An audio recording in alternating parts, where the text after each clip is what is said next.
No Stunlocks, only MasterChef.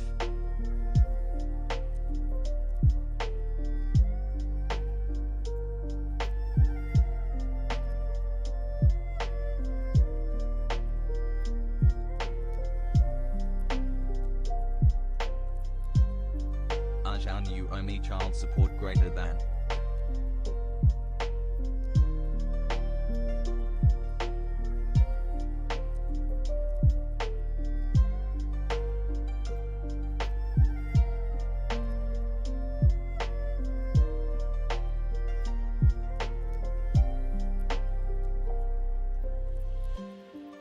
Chat, I just wanna say something before Hasan gets here. Peeposh, I thank you all for making this the best 14 months of my life. Hassle.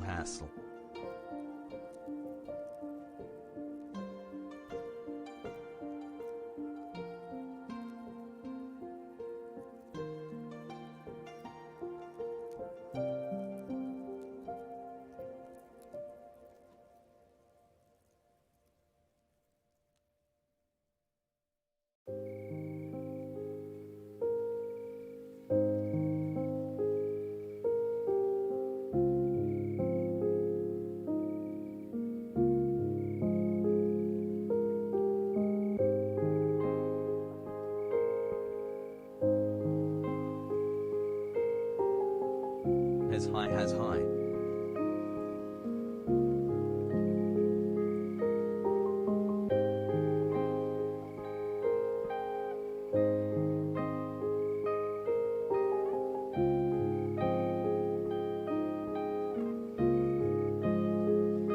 Love you, boy.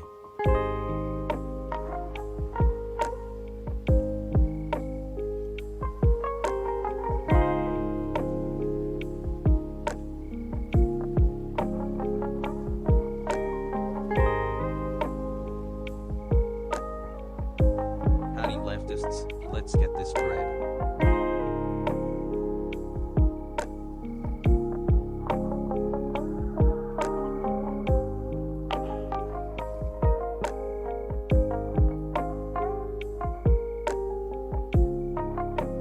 Hassle.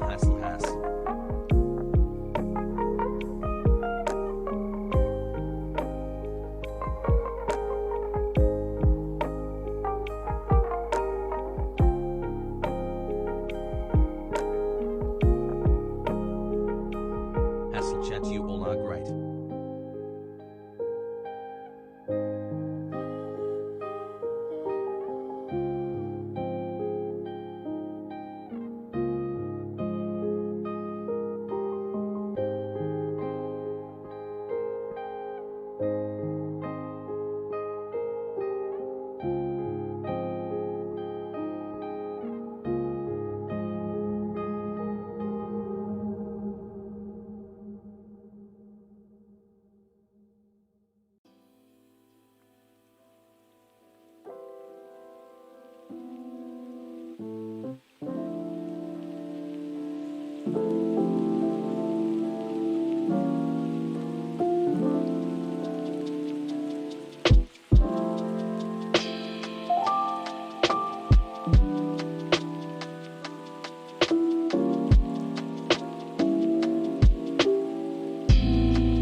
17 months Peepo Pog.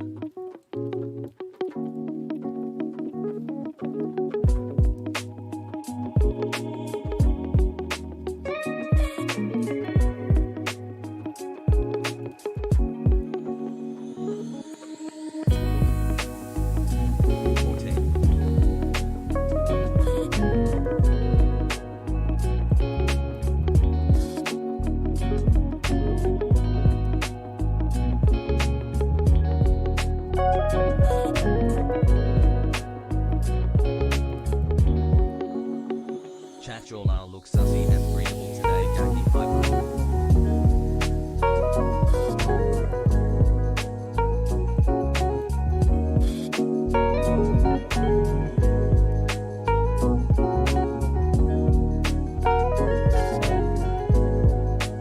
5 months, let's go.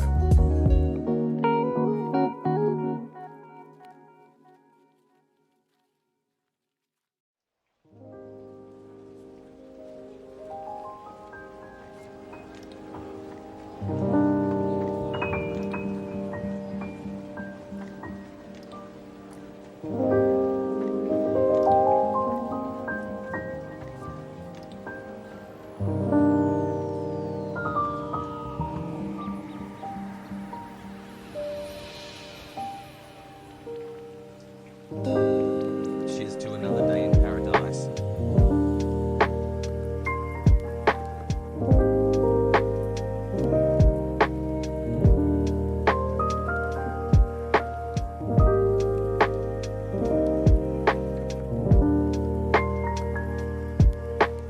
Yo.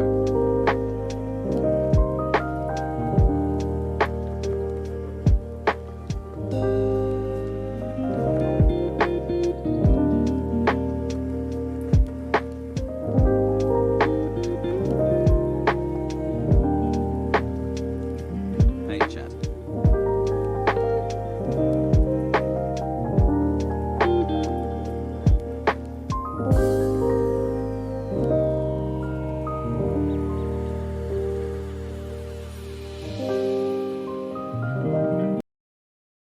Has La Wiggle. la la la no DMCA la la la la no DMCA la la la la no DMCA no DMCA la la la la no DMCA la la la la no DMCA la la la la no DMCA no DMCA no DMCA la la la la no DMCA la la la la no la la la la no DMCA no DMCA no DMCA. In the Disney animated Pixar movie Cars.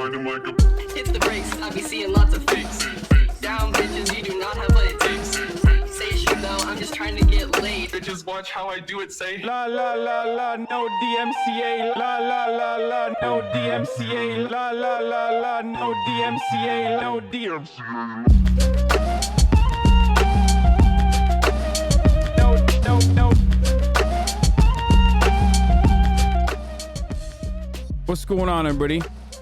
I hope everyone's having a fantastic evening, fantastic afternoon, fantastic pre-noon, no matter where you are in the world. I'm Hasan Piker, and this is the HasanAbi broadcast coming to you live from sunny California, Los Angeles, folks. We are live and alive, and I hope all the boys, all the girls, and all the MBs are having a fantastic one because it is a beautiful day, a beautiful morning.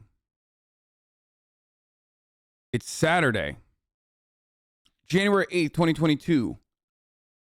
And it's 11:13 a.m. and I am right on time, if I dare I say early. My Lord. And I'm early. And obviously before we get to, or the content for the day, this is a beautiful Saturday today. More cozy. I like it that way. I like Saturday streams. We get cozy up in this bitch. This is a part of the broadcast where I tell you a little bit about my personal news. Tell you a little bit about what's going on in my life. Folks. 16 months and happy to say I've made a full recovery from the Last night I watched the absolute fucking worst movie. I mean, it wasn't like, it's supposed to be a good movie. Because it's like, woke movie based on, class. 13 months stam. Like, it's just... Fuck, I'm trying to figure out what the name of the movie was. It's based on class stratification, okay? But I can't remember the name of the movie. It's The Highlight or something? No. It's a movie about it's on HBO. It's a movie about a skyscraper, basically. No, not Snowpiercer. No. High Rise. Yes. Penderson. You win. Absolutely nothing, but you are correct. That is the fucking name of the movie. And I'll show you guys the High Rise trailer. I'll show you guys the movie in a second. I'll show you guys the trailer. Bro, it is literally fucking terrible. I mean, I'm sorry. 17 months. How but have I made it this long, Keck? My fucking lord. I love Tom Hiddleston, okay? I love Tom Hiddleston. I think he's great. He's like one of those guys who just like, he's watchable. You know what I mean? He's just like a watchable dude. People, hey, hi, chat. Does that make sense? Shy. But it was just, the movie itself was just so fucking punishing, dude. I honestly felt like it was torturing me for some weird fucking reason. It just felt like, I mean, it's literally everything that I like in a movie. It's about fucking class stratification. It's like, you know, I'm supposed to like that shit, you know?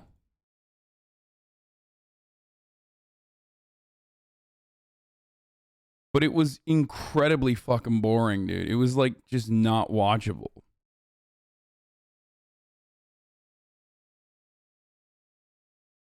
I do not know how to describe it. Yeah, watchable guys are hard to find these days. Honestly, no, that's not true. There's something about like the way people look and the way people carry themselves, I think, that make them like really awesome actors. Right? Tom Hiddleston is one of those guys that just like is cool. Like he's just like, I'm only a few months very away from watchable. Absolutely losing my fucking mind. Benedict Cumberbatch, or however you say his name. Another guy where you're just like, I don't know what it is. It's just like shit works. Okay, you got a pretty fucking face, but it's like weird, but it doesn't matter. You know what I mean? It's just British people in general. Mads Mikkelsen. Well, Mads Mikkelsen is like also an incredible actor in general, I think. I don't know. I think about that a lot. That's not the main point, though. The main point is I was watching that shit instead of going out. I was supposed to go out with Will and Myth and all of them last night. And even hang out with Jack Harlow, who I think is very cool. But I was scared.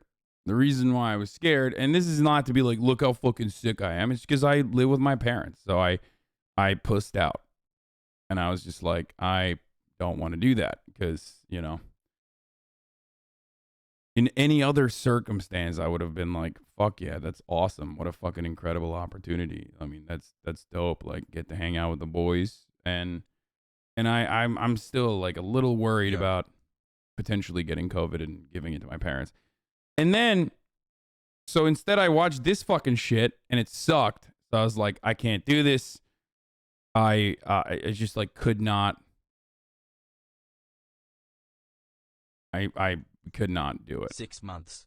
Well, it was COVID and that other dude who was like fucking like, hey, are you going out? Are you going out? Are you going out tonight? If you're going out tonight, I'm going out too. Are you going out tonight? And I was like, what the fuck? And he was like saying the club that like we were potentially going to go to, like and it was also very fucking scary. So I was like, all right, I'm definitely, I mean, that factored a little bit into it too, where I was just like, what the fuck, dude, chill out. But yeah, I just like, I did not do it. I didn't go out. But then I was thinking on the tail end of it, I was thinking like, dude, if it's fucking inevitable that I get COVID, like imagine getting COVID because like, I don't know, I walked into the fucking pharmacy, or I got COVID because I went to get chicken tendies. But like that's the L. That's the L. Like you got COVID from one of the wackest ways you could get COVID. Instead of like getting COVID for a cool reason. At least you like had fun and did something dope. Okay? Like, so that's what I was thinking of. Because like, obviously the CDC's in fucking YOLO mode, right? Like, they're just like, everyone's gonna get it. You're gonna get it, bitch. And I was thinking to myself, like, what the fuck am I doing? Like, maybe it's not the smart thing. Thank you for the amazing content. Snow has my shirt hostage, but I'm so excited to get it. Is your fam vaxxed? Like, still they're high risk because they're older, but better safe than sorry? Yes, of course. My family is both vaxxed and fucking boosted out the wazoo. So, like, I don't know. I just thought like it would have been a worth it situation if it's like inevitable, you know? If it's fucking inevitable, like what am I doing? I'm getting COVID from like what? Going to the doctor's office? That sucks. But still.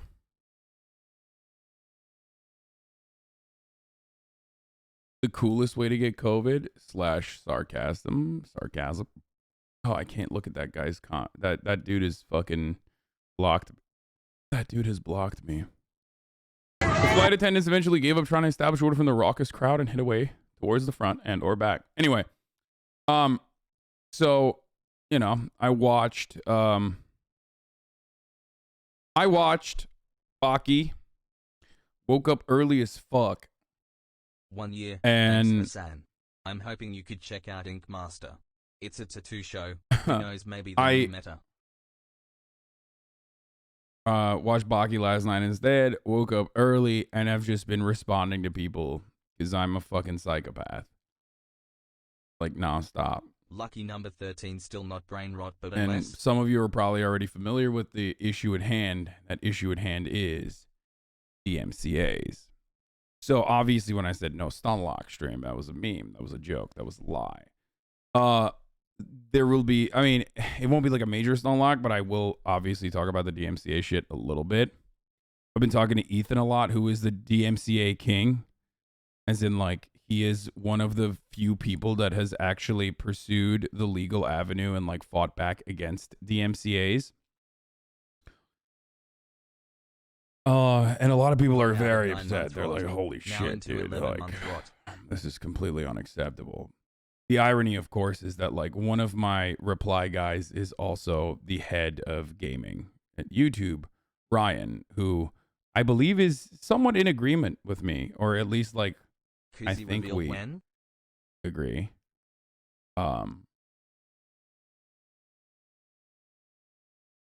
You guys know what his case is actually printed in law books, which is funny. Delete VODs equals profit. No. Thanks for saving Pokey King. No, I'm not even like, look, guys, I'm a fucking React Randall. For those of you who don't know, I've been a React Randall for a very long time. I've been doing React streams from the jump, like from the fucking jump.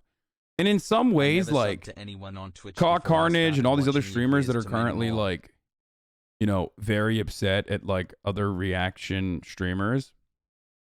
All right, because like they are kind of fucking it up for people like me who do it in a way where it's like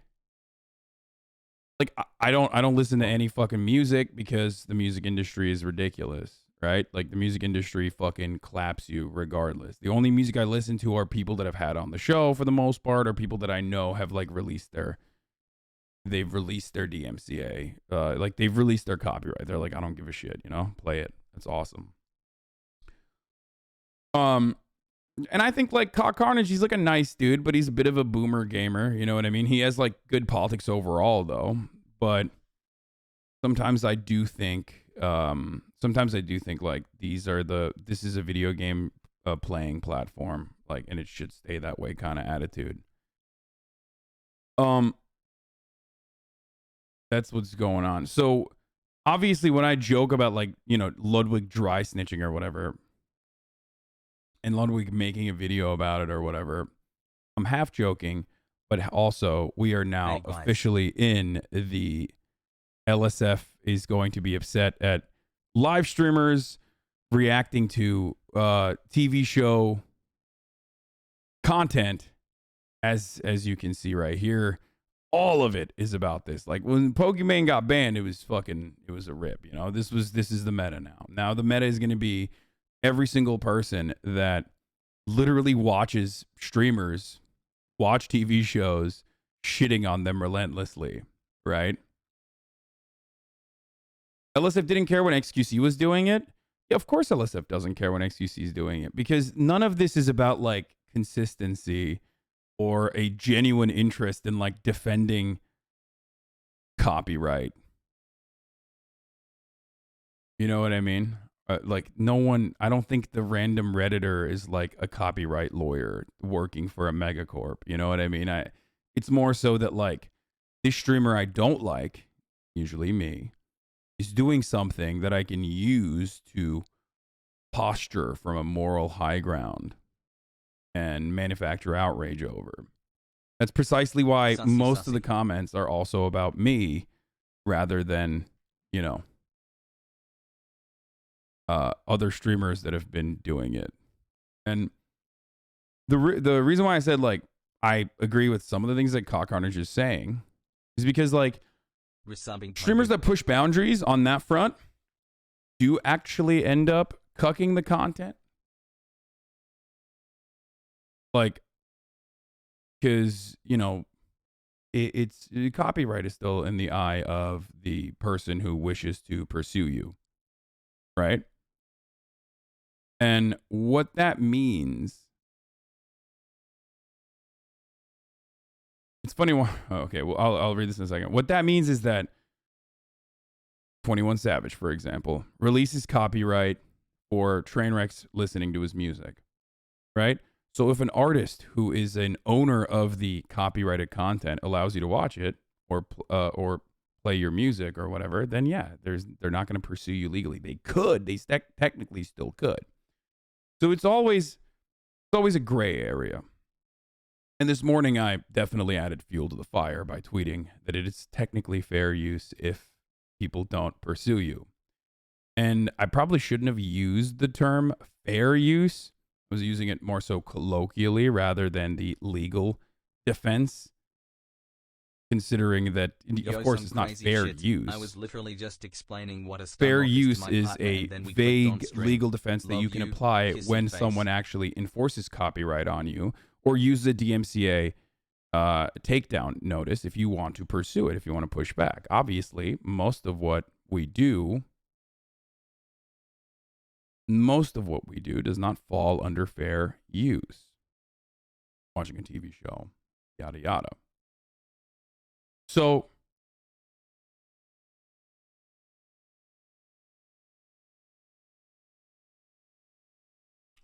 Fog.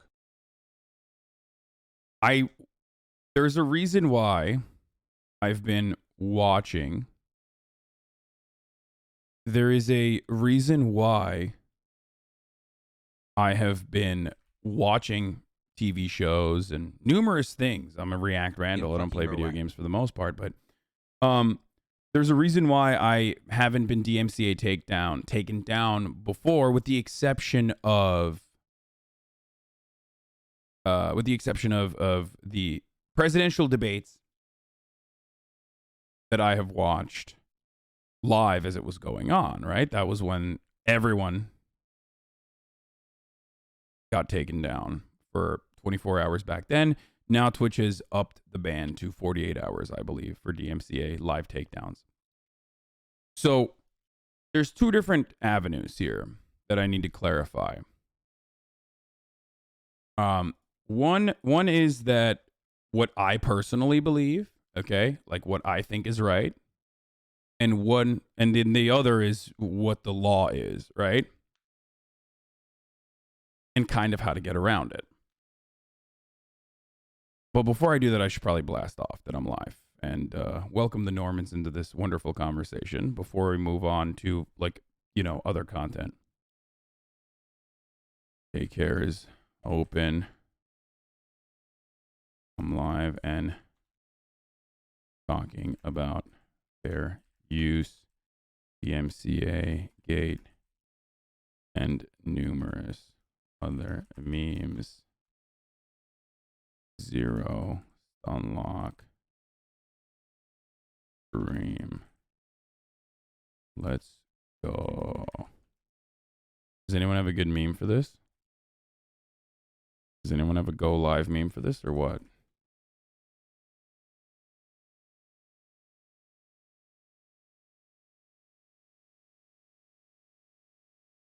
As high. So, for example, when I got taken down for watching the presidential debates, like, I totally understand why that is the case. That's copyrighted content, right? That's copyrighted content. It's Chat live, cute today. right? Why are you getting more people for the snitch you're doing? Wait, what? I don't even know what you're saying.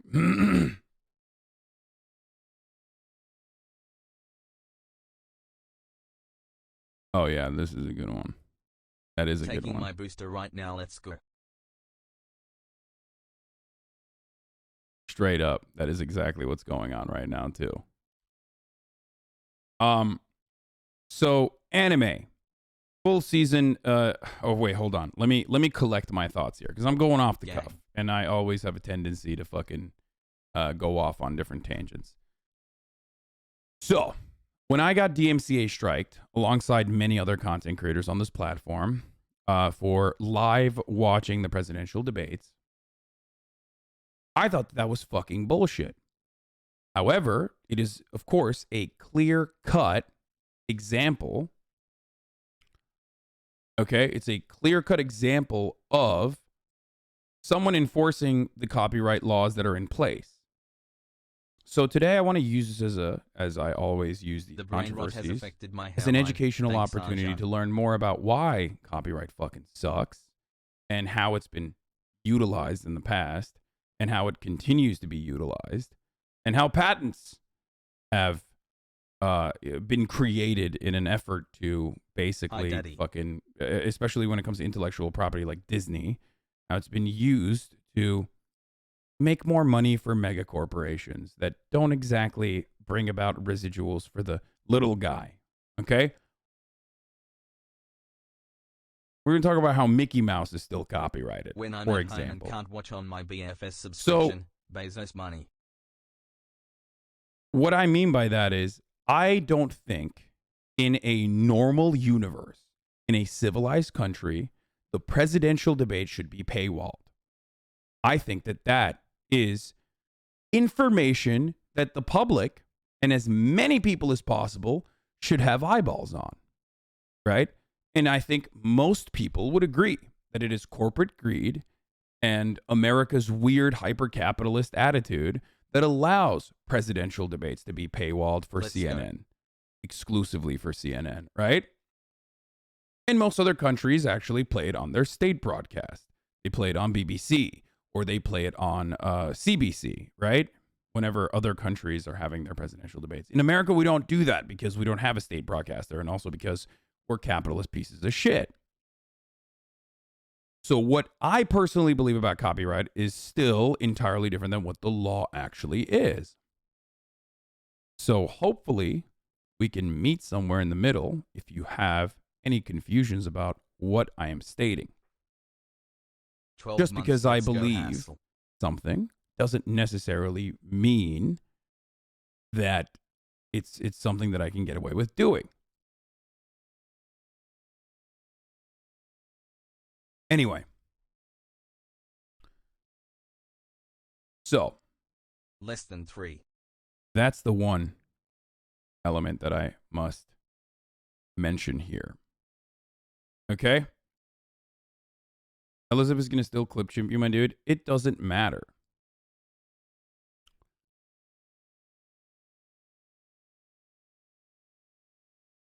No matter what I say, they always do this regardless.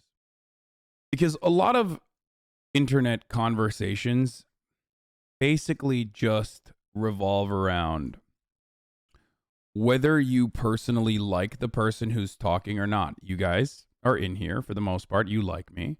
So you take the extra initiative to comprehend what I'm saying in a charitable way. Whereas if you don't, if you, for one reason or the other, whether it's politics, whether it's fucking, I don't know, disagreements or whatever the fuck, you will apply the least amount of charitability to anything I'm saying and completely misunderstand it. And obviously, like, you know, it's difficult to qualify every single thing that you mean. So in a situation like that, haters are going to fucking hate. It's kind of stupid, but it's the unfortunate reality. So,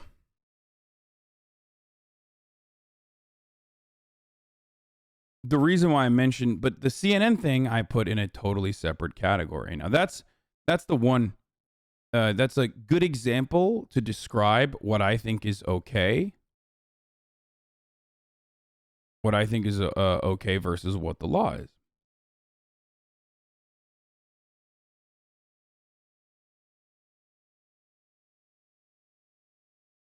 So,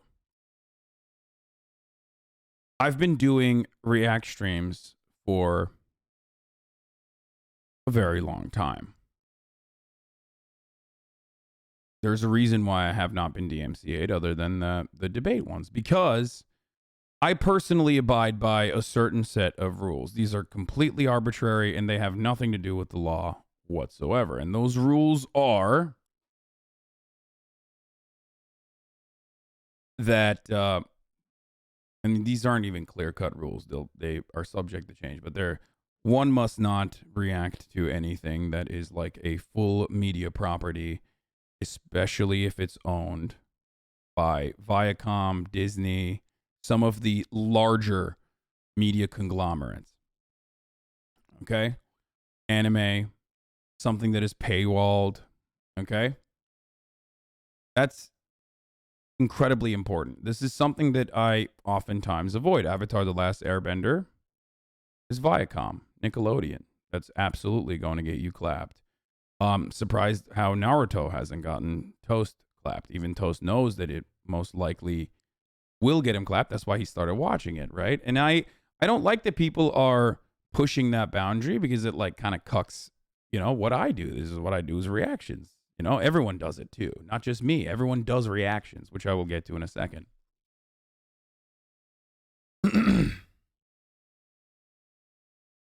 Imagine getting Illicit Cook your content and make it boring stunlocks. I mean, it's not. I think this is content.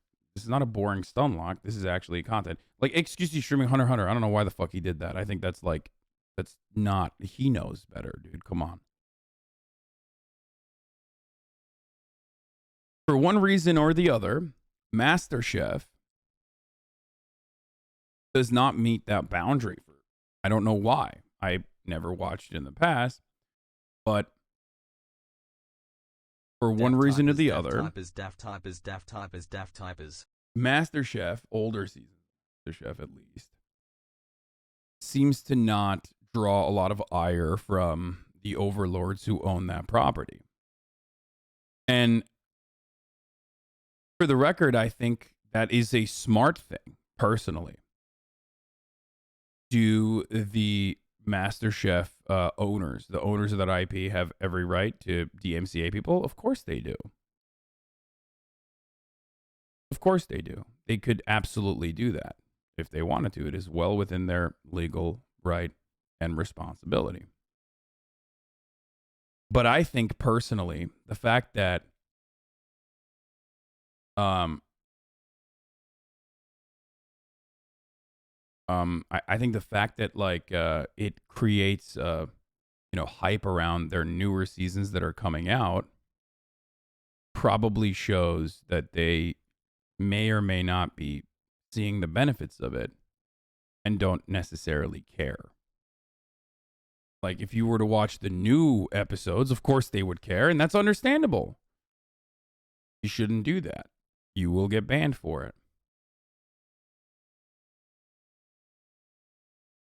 Why do you talk about people like XQC doing it as though you aren't ruining the reacts yourself by doing the same thing? Why do you talk about people like XQC doing it? No, I'm saying, dude, have I ever spoken about XQC reacting to MasterChef, dumbass? No, I'm saying that. So are you going to stop before you can't make any react content? That's a better meta than going to your favorite streamer's streams and seeing you watching literally the exact same shit. Okay, so this is a person who's been sub for 18 months, who's annoyed that every single fucking person is watching MasterChef. Get mad at the other people watching it then. Okay?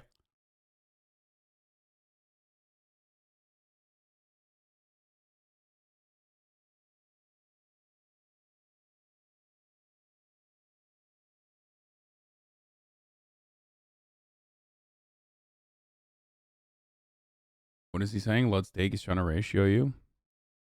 Also, your parenthetical was entirely the point of my video. Plus your Y plus ratio. XC has 2 million unique viewers every stream. What do you mean snitching law? Okay. Snitching in this instance is negatively getting upset about it while also simultaneously being like, you're going to ruin it for the rest of us. That's what I mean, for the record. And also, I love Ludwig. Like, I'm not even remotely upset at him. And I was memeing last night as we've been texting, and he's probably going to be coming to the car purchase stream next week. But snitching is when people say, people do this thing, okay? Dry snitching is when people do this thing. Oh, man. People are really going to ruin this platform by reacting to shows. I'm so upset at people ruining this platform by reacting to shows. It's like, motherfucker, if your worry is like, you know, that this is going to become a controversial thing, well, then you're literally participating in making it more controversial. People have been watching shows on this platform and every other platform for a very long time. But now it's a trending subject. Now people are going to start getting banned. That's what I mean when I say snitching. And it's usually the very same people that actually watch the content, you, the chatters, who then turn around and go, yo, fuck this guy. Fuck these guys. You know what I mean? So that's what it is. It's like the hot tub streamers we're talking about, at least to the uproar. Yeah, exactly. So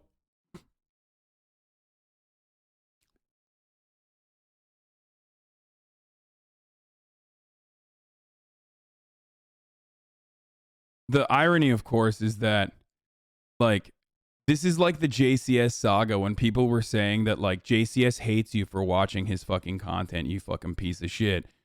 On a tweet where JCS, Jim Can't Swim, literally was saying, I love the way HasanAbi reacts to the fucking content that I put out. And LSF still was like, JCS is happy with it. Everyone else is happy with it. But the LSF, they have not consented to this situation happening. And it's the same kind of here where, like, Gordo's toying around with it. They're obviously aware that we fucking watch, you know, this shit. Don't know if that's the case or not. Maybe they'll start issuing DMCA notices. In which case, we'll just stop watching. Like, it's not the fucking end of the universe. You know what I mean? It's not the end of the world. And it doesn't really matter, right? Even though people make it seem as though this is it. Your content will die if you can't do this.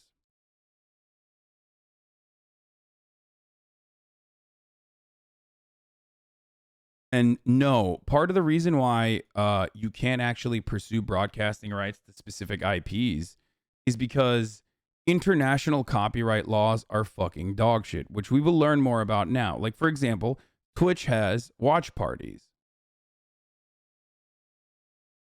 Right? Twitch has watch parties as a functionality. But the problem is, with the watch party functionality, you are literally limiting so many different countries from actually being able to participate in this, and that fucking sucks. And ultimately, the way I see it is, if it's not harming anyone, which I don't think it is, and as a matter of fact, it has the capacity to uplift and promote, then, you know, No harm, no foul. That's the way I see this process.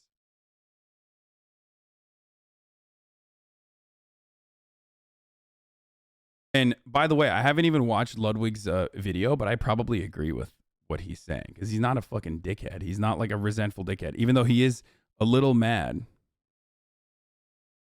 Hold on, I'm going to reply to him.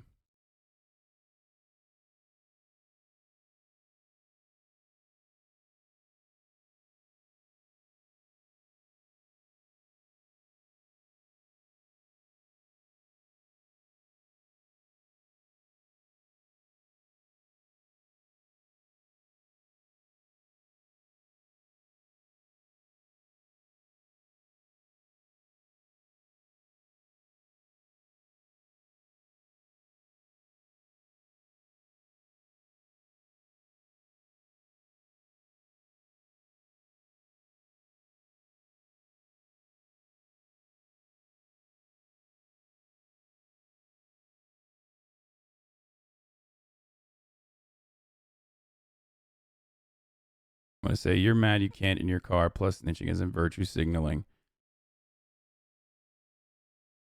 Or no, I'm going to say virtue signaling. Concern. Trolling. Snitching as in concern trolling.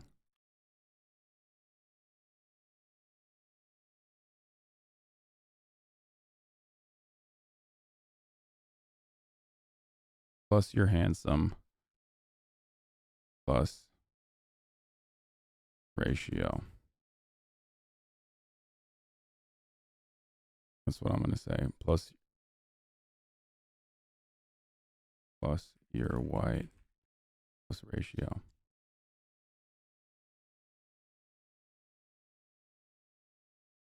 There it is. Do not let this ratio be achieved for Ludwig, okay?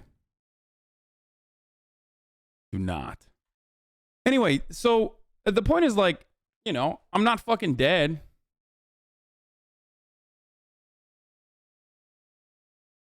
Like, no one is.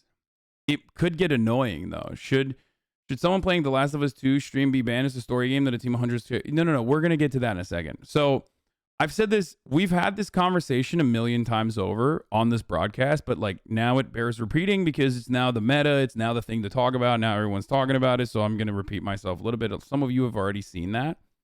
Some of you have already heard me say a lot of these things, but, like... And by the way, this is the part where, like, head of YouTube gaming Ryan Fwiz also agrees with me, which is that video games are technically DMCA-able as well. They're technically also copyrighted content, right?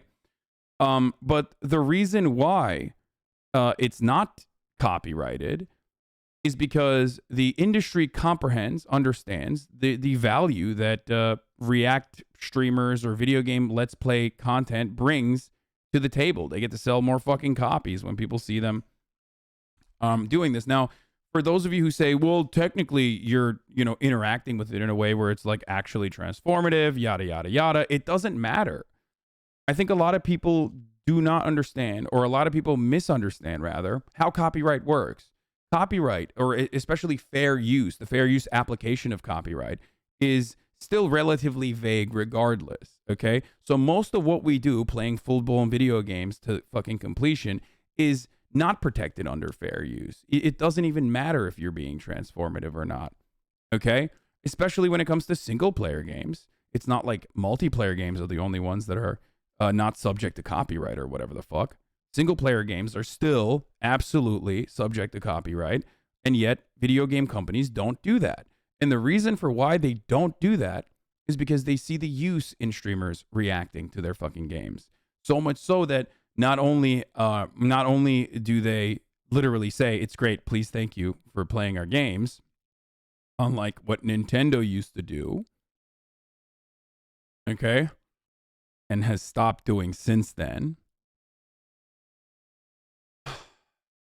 They also even literally put in streamer safe modes into their video games now to take out copyrighted music from their soundtracks so streamers can literally fucking play these games on stream freely without fear.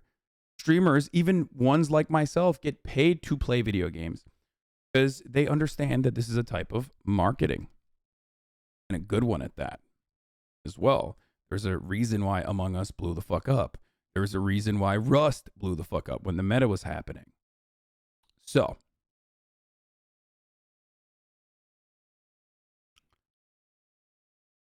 I hope you guys understand where I'm coming from here. Now, can you respond to what you mean by not hurting people while watching shows in this instance? I'm not sure everyone understands the purpose for copyright when it's important to enforce for the original creators. PewDiePie is another... Yeah, I'll get to that in a second. So yeah, I said everything is fair use if the copyright holder doesn't care about pursuing a DMCA claim. Be smart. Don't watch entire movies, Viacom Disney shit, new apps, and stop snitching. And snitching is just like concern trolling. I should have just said a better way to phrase this without drawing. I mean, I was going to draw the ire of neoliberals regardless and conservatives regardless of no matter what I say. I should have probably said stop concern trolling. Concern trolling is when you act like you care about a particular thing, when you yourself would do it or actually don't in reality give a shit, right? And then I said video games are a great example of this. Technically, all the games we play on stream are still subject to copyright laws, but the industry recognizes the influence and benefit streamers playing their games, and the benefit of streamers playing their games. This is why it's a super rare. This is why it's a super rare thing for a publisher to pursue copyright.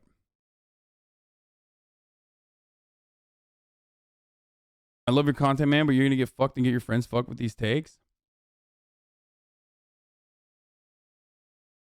So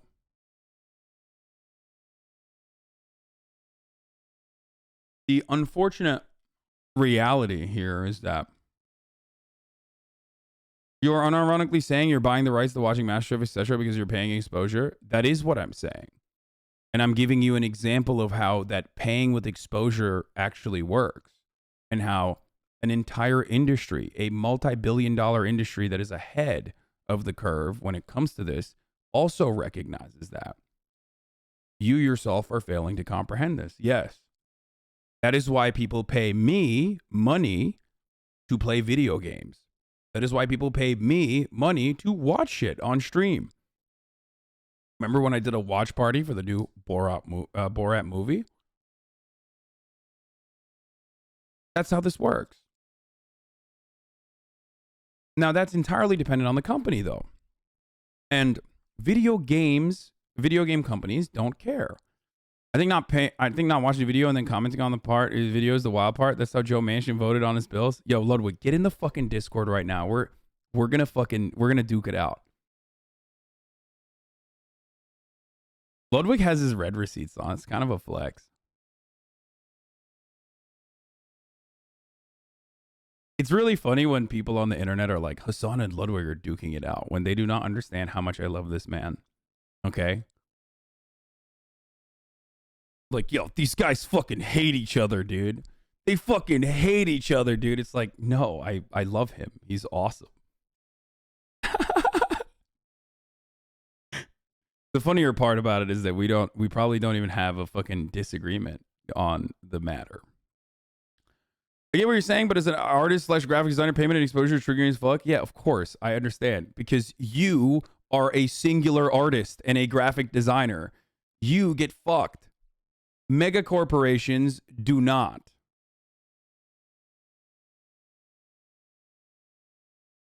That's the difference. So yes, the actual usage and the intention of the copyright laws are to protect people like you.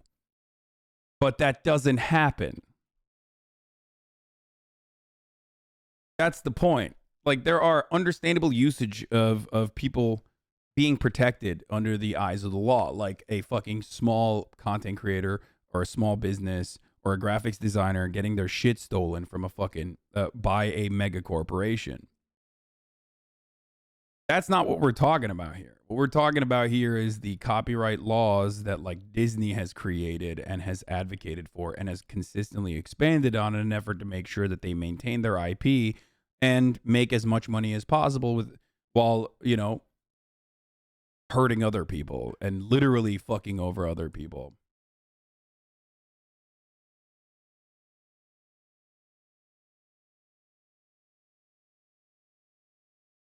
So, okay, Ludwig is a coward. He doesn't want to come in the Discord. He's not responding.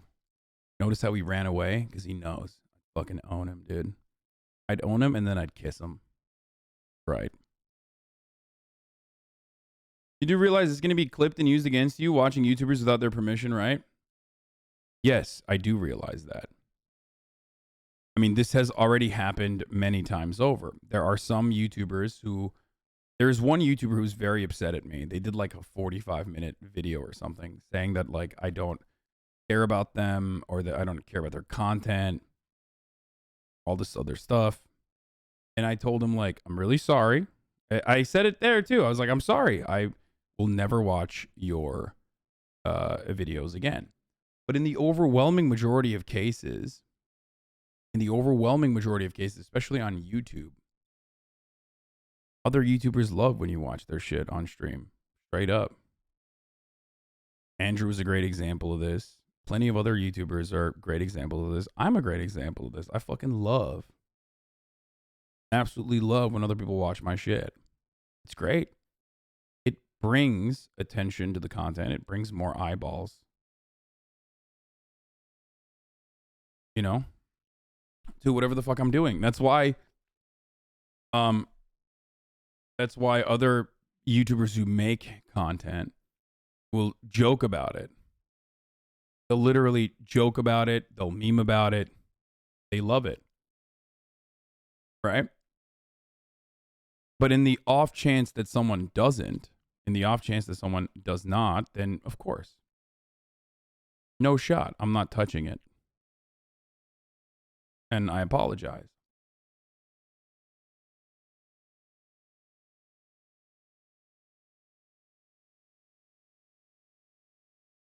So,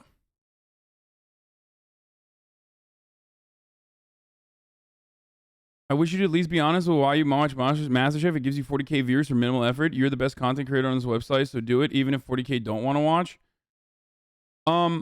MasterChef or watching MasterChef is less effort than watching other kinds of React content. But ultimately, all React content is fucking minimal effort if you think about it that way. I'm not like fucking pushing a cart or, I don't know, working in a goddamn salt mine, brother.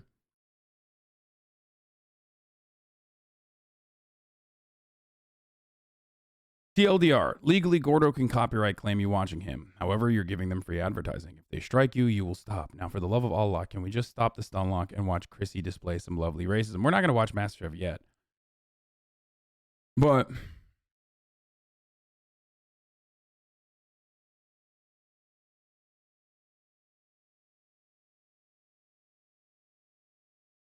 my point is, that was a good TLDR, by the way. That is accurate. 100%. I wouldn't have started watching you if one of your clips channels that isn't yours didn't post the JCS videos on their own. It's literally what made me start watching you. Yeah, so the other part of this is that, like, people will oftentimes do this. Here, I'm going to show you guys something funny. So a lot of people are responding to this by using like insane analogies that, you know, say, well, oh, it's like saying murder is fine as long as you don't get caught. That's not what I'm saying at all. If you think that murder is analogous,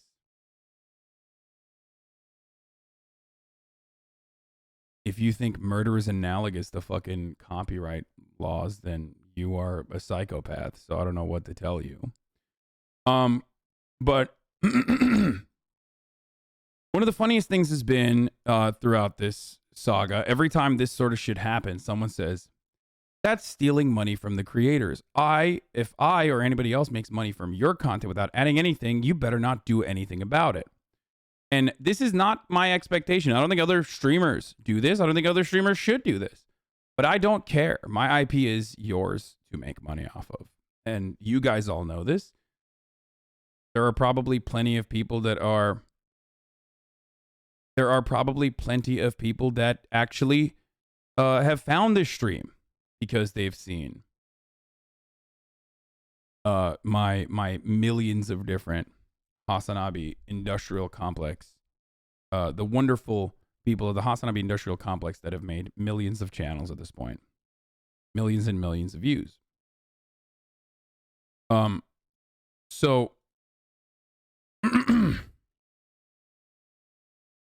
So one of the things that I found really funny about that was that people were turning around and stating the obvious, which was, well, dude, what the fuck?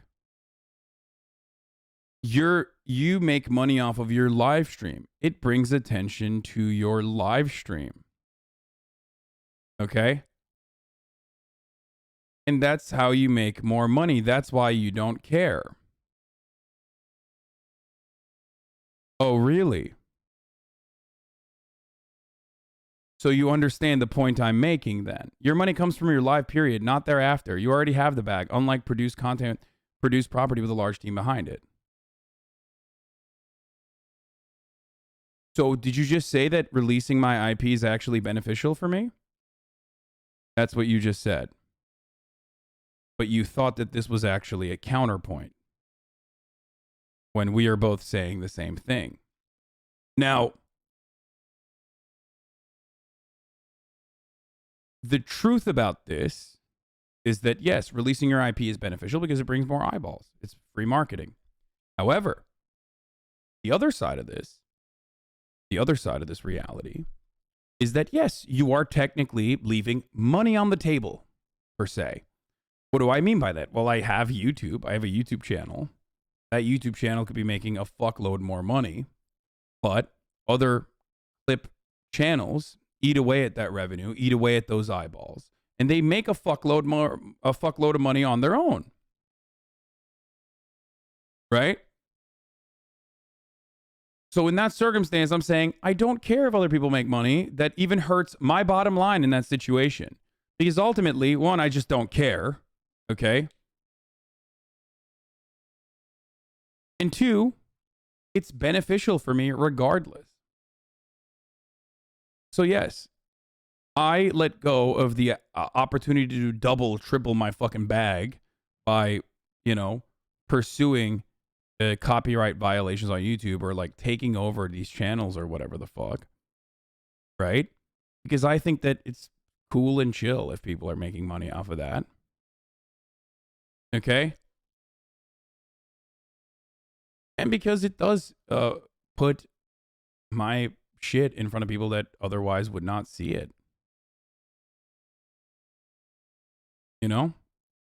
Also, that at the top of the hour, I can serve the maximum amount of people the 60-second ad break. Because at the top of the hour, there's a 60-second ad break, folks. Another area where I could have fucking quintupled my bag, but decided that I would rather not fucking serve so many ads. But hey, if you no longer want to see those ads, all you need to do is subscribe. Would you feel the same way if you were just starting off? Brother, I've been doing this since I was starting off. So, yeah. But again, this is not my expectation for others. Okay? This is not my expectation for others. Some people might not want to do that, and it's their right to do so. It's their right to fucking pursue their own copyright. It's bullshit. So I want people to understand that, like, I'm not saying, like, I'm going to fucking steal no matter what. I'm going to steal your fucking content no matter what, even if you don't want it. Like, that's ridiculous. Okay? I'm not a piece of shit. Which is precisely why when a streamer decides, or when a YouTuber decides, like, don't fucking watch this, don't watch my shit, you're a fucking piece of shit, I hate you, I'm like, okay, I'm so sorry, I will never do that again. Anyway, but like I said, at the top of the hour, there's a 60-second ad break, and if you no longer want to see those ads, all you need to do is subscribe. You can do that for $5. Most of this content is free. You can do that for free with a Twitch Prime by connecting your Amazon Prime account to your Twitch account. Didn't you say you were going to take down a Twitch channel that was restreaming your content here on Twitch? No, I was angry and I didn't do that anyway. I just banned them from the platform because they were saying some dumb shit. Like, I banned them from my chat. No, I didn't fucking ban HasanAbi's waiting room. Okay, he's a fan.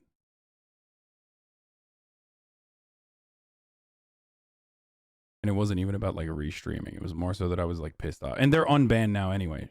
So thank you, Uncanny20, for gifting 5 community subs. Here's the woman ad break now. So the other thing I was gonna say is like I carry myself a certain way. I place personal boundaries that no one else is expected to do. And yet I still get ass fucked harder than everybody else. Part of that reason is not because people are legitimately concerned with protecting the fucking bottom line of mega corporations. The reason why people do that is because it's me, and they fucking just that's the reason why no one is fucking criticizing XQC on LSF for the most part. Like there's maybe a couple comments here and there, and he's been watching MasterChef for months, right? Okay? And that's because they like him and they don't like me. It's that simple, okay? That's it. He's the king. Everybody likes him. So, of course, nobody's fucking yelling at him, and I'm a easier target to fucking shit on because that's the expected thing to do. And for the record, I don't even think that it's fucked up to watch MasterChef. If MasterChef doesn't have a problem with streamers watching MasterChef, why the fuck do you care? You know what I mean? What's it to you? People are enjoying it. Millions of people that would have never fucking watched it otherwise are now watching it. And that's it. You know what I mean? Like, and if MasterChef does care, it's over. No more MasterChef. It's that fucking simple. They're also only criticizing Pokemon while forgiving XCO. I wonder why. Yeah, it's just like, come on.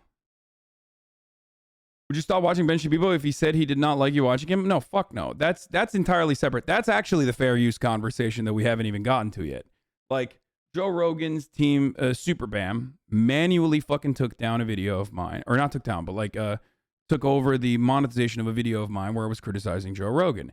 That's bullshit. That's actually 100% like Ethan Klein style fair use, and that would not, if they actually pursued it, which they didn't, they smartly took that back immediately as soon as I went to YouTube and I was like, what the fuck's going on?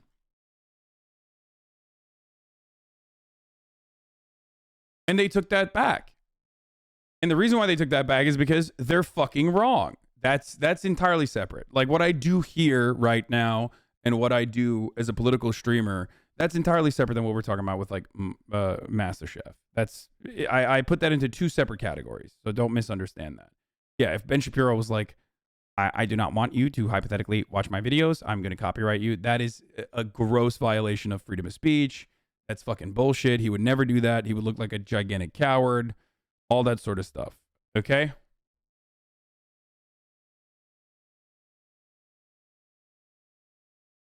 Can you explain how that's different? Not criticizing, I would just legit like to know. Well, that goes into fair use. Like actual fair use. Not one that is in the gray area. Oh, actual fair use is actually fucking gray as well, but actual fair use in the sense that actual fair use in the sense that like you are applying commentary to it. That is transformative content. Completely in its entirety. It's transformative work. You're not watching that video to watch what Ben Shapiro is saying. You could easily just go and watch Ben Shapiro to do that. You're watching that video because you want to see what I have to say about what Ben Shapiro is saying. It's completely separate. Okay? But with MasterChef, you absolutely could make the argument in certain circumstances. Are you actually pissed or are you just juicing the drama? I'm not even pissed. This is something that I've talked about 1,000,000 times over. So that's like, do I sound upset? Not really. You guys think like I've been doing this since I had fucking 1K viewers. You know what I mean? It's not like I've been doing this exact same thing for many, many years. So I see that there are dark days ahead. Okay? For Twitch, and the platform will be worse overall. And part of that is because now there is a lot more negative attention on this stuff. And now Pokemon got banned. She's one of the biggest content creators. And I think everybody has somewhat, I think everyone is somewhat responsible for it. I would even go so far as to say I am somewhat responsible for it, for even watching fucking MasterChef videos. Right? There's varying degrees of people responsible for what is to come in the future. But if you're really testing the boundaries as a large content creator, like, what the fuck are you doing? Like, don't watch Hunter x Hunter. Don't watch Avatar. Come on, guys. You know better. Don't watch Death Note. Don't watch Naruto. These are, like, hyper paywalled content. Old reality TV shows like Black, White, or old reality TV shows like the ones that I've watched time and time again, with other people, routinely pausing and, like, actually fucking adding commentary to it. Old reality TV shows that are, no longer in circulation, that people aren't even fucking personally, I don't even know if that's in, like, it's still being sold out to. Like, those are, like wife swap and shit. Those are not, it's still technically a violation of copyright if the owner wants to pursue it.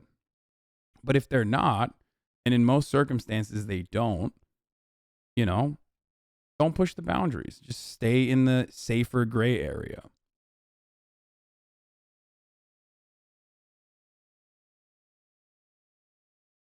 You don't sit and watch in silence. There's React content on YouTube. What?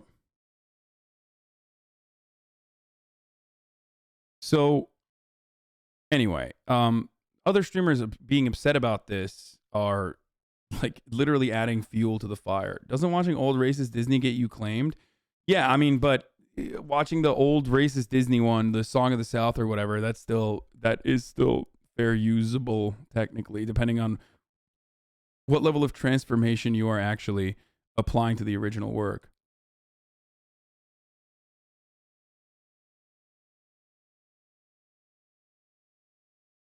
So, it's funny watching this play out. People are taking sides as if they actually care about the DMCA, and, like, people are acting like they're being brave and pushing boundaries for their choice of content to watch. Really, it's just everyone being lazy on one side and salty jelly on the other. Ludwig making a video about it, then admitting he'd be doing it himself if he was still on Twitch, but since he's not, ooh, come on, guys, this is too far. Hasan doesn't mind people making money off his clip spike or calling out Ludwig dry snitching, which it is, but ignoring the fact that Ludwig's video has far less reach than the actual streamers doing this shit every day. Cohh just asking questions while tagging very specific people and mentioning details. I'm sure he'd rather be right about Hammer coming down than have it not come down at all, despite his claims of not wanting the site to get screwed over. The absolute balls on Rich Campbell's to sleep while streaming the entirety of The Lord of the Rings during a subathon. Yeah, that's like fucking, what are you doing? Commenters on LSF RPing his DMCA lawyers with their theories on how all of this plays out, when really they just want the entertainment of the potential chaos rippling through the Twitch ecosystem. Meanwhile, near billionaire executive Andes are trying to figure out why this barely paid intern is mentioning how unpoggers it is that one of their shows is being streamed by someone with a chronic Twitch. It's like an orgy. Everyone's all just trying and hoping that the others get fucked, which, sure, fine. The way everyone on all sides of this thing is trying to take some high horse, both ridiculous and hilarious, is a carnival. I'm not taking a high horse, for the record. I'm very much on the low horse on this. This is something I do, something I've been doing. Like, my boundaries are my boundaries. If you don't want me to watch your shit, I will never watch it ever again. For the record.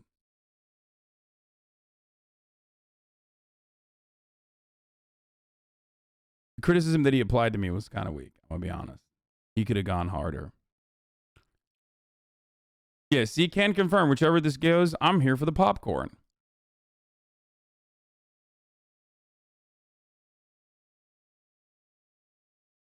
But yeah, no.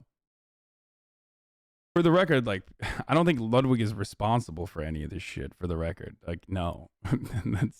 I wanna let that be clear. Like, y'all are fucking dummies if you think I genuinely think that. If anything, streamers like ourselves, who literally fucking push the boundaries, are actually more responsible than fucking Ludwig is, who's just trying to, get as much fucking off the drama as possible. But it's still concern trolling. And that's the truth. I'm really tired of the Twitch meta. Purposely break the rules while acting dumb in the process so you can take a 2-day vacation and then be welcomed back with 3x viewership and exposure. And while everyone now has to deal with stricter rules for your dumb assery. It's exhausting. There's a streamer out there who pirated shows of someone else's work and made money off of it to buy a $3 million house. Imagine how much money the people that own the content lost. I love that. Like, sorry, this is... If people's legitimate concern was that, like, oh, we're drawing a lot of attention to this situation and, like, people are going to start getting banned and shit, then you would be reaching out to them privately and being like, hey, what the fuck are you doing? Like, don't watch that sort of shit.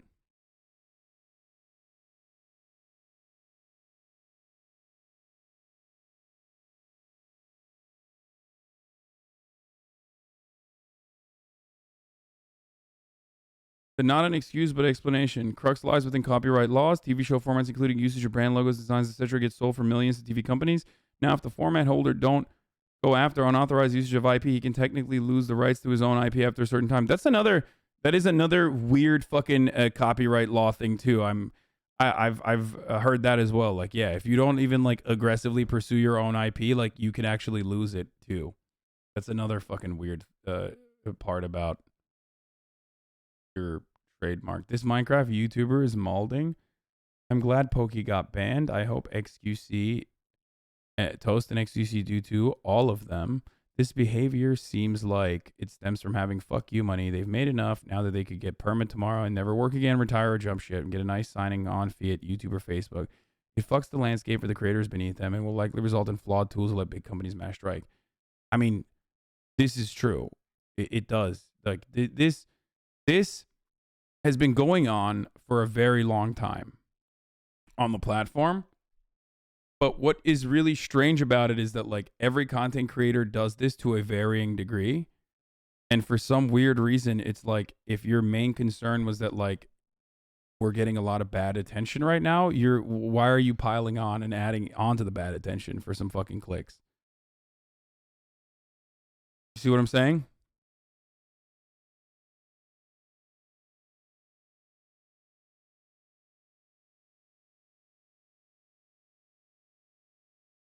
But once again, this all, as is the case with most of these fucking edge cases, all of it relies on this man or whoever owns MasterChef. If that person decides, fuck you guys, what the fuck are you doing? Right? Misgive was streaming Avatar yesterday. Haven't seen his name anywhere. Dog, it's LSF, okay? They have favorites. How many times do I have to say to you that, like, this is not really about the people that are fucking upset are not Gordon Ramsay, who's like memeing along, okay? I'm sure he has some level of understanding of what the fuck's going on Twitch at this point, but he's still memeing about it, okay? The people who are upset are not the owners of the fucking IP. Some of them might eventually, down the line, get upset. The people who are upset are people who are upset because they are upset at streamers making money for the most part, which is also an understandable, emotional, but an understandable fucking feeling to have, okay? We sit on our asses. We have incredibly fucking fortunate lives. We are incredibly fucking privileged. So, of course, motherfuckers that watch us go, fuck that guy. I want that. I want to fucking make money and be able to offer my family financial protection and security by fucking watching shit. Okay? That's where a lot of this comes from. That is the other side of the parasocial coin, okay? None of this is about, like, what do you think? Everyone on LSF is a fucking DMCA lawyer? Like, you think all of these guys are actually corporate lawyers, dude? No. Half of these guys are upset on the streamer side because, one, they do legitimately fear the long dick of the law coming down and making the platform less pleasurable to fucking stream on, so they themselves can't fucking violate the rules when they feel like it every now and then, okay? The other reason is because maybe their own fucking view counts are not doing so well, and they liken that to, well, those guys are getting all the attention because those guys are doing something that's illegal. And then you have the fucking gremlins that literally only make money off of farming drama, right? Like, they're, and you know, obviously those guys are gonna fucking jump on the train because they operate exactly like the same fucking weirdo sad, pathetic losers on Reddit who are like, I am actually a DMCA lawyer, right? And that's it. Like, that's where this is coming from. I don't hate any of these motherfuckers except for some, obviously. It's just like there are varying degrees of people upset for different reasons, okay? Ultimately, it kind of it comes back to like the hot tub meta or whatever the fuck. It's like, if you're not hurting anyone, who cares? Okay? Look at this. Look at this. Look at all this shit.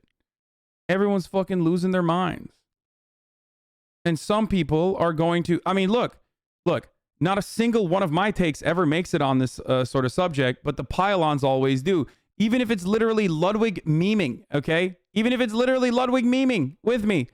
Look at that. Ludwig destroys Hasan in the marketplace of ideas. Ludwig's response to Hasan's claim he snitched. Live tweet fail, omega lol. Yeah. He's making fun of LSF, but they still do not fucking understand that they're being made fun of, or they don't care.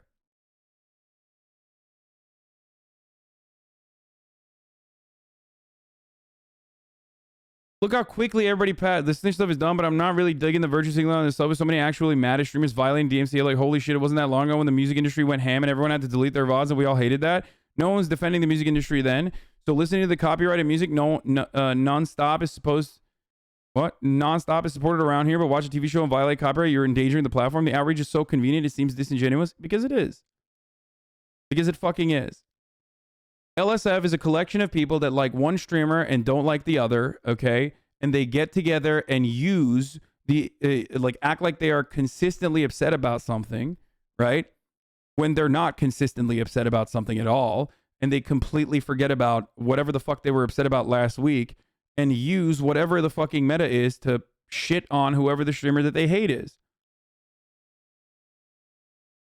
Okay, that's it. And most of those people literally are in here and they watch, they enjoy, they throw kek W's, okay? That's what the fucking stupid part is. Like, there's people that literally will be like, MasterChef when? Mod check? MasterChef when? Mod check?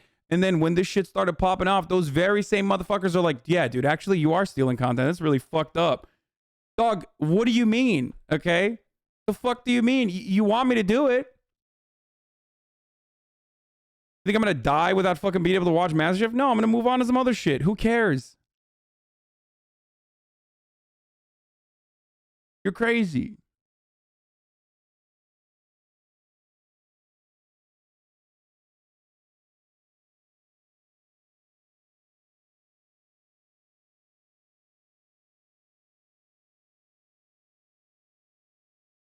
LSF deleted Hasan's take because he showed it on stream. Yeah, sure. I'm sure that's the reason.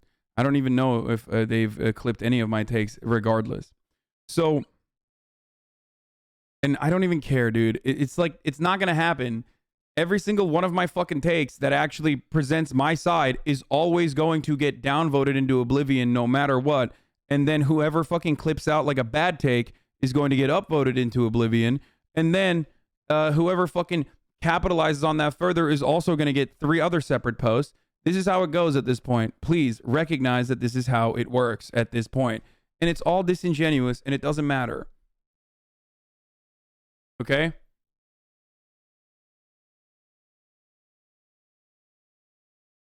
The beauty of what I do is that you can actually come to figure out what my genuine point of view is on this sort of stuff and what my own personal experience is and how I conduct myself. Instead of like, you know,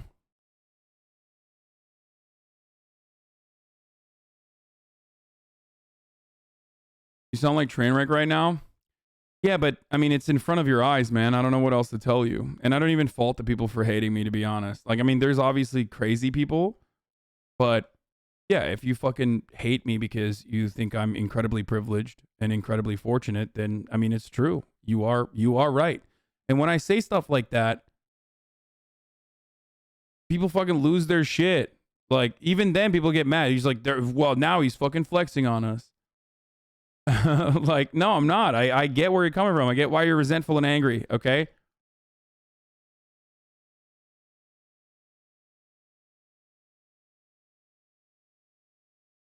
I did get DMCA for watching CNN on stream. The CNN stream that I watched was literally a presidential debate. It was incredibly fucked up. Stop gassing them up for having a bad take. I mean, it's still pathetic and it's still slimy and it's still resentful and but the anger is real, albeit misdirected. That's it.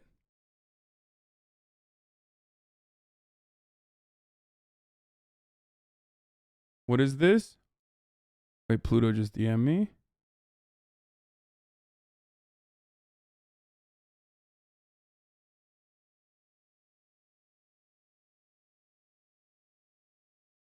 Okay, it's over. Yeah. MasterChef is over. MasterChef as a meta is completely over. That's it. It's done. There it is. No more MasterChef. It's done. Moving on. Sorry, boys. It's fucking bollocks. But unfortunately, MasterChef will no longer be watched on this stream and on other streams as well. There you go. Controversy ended.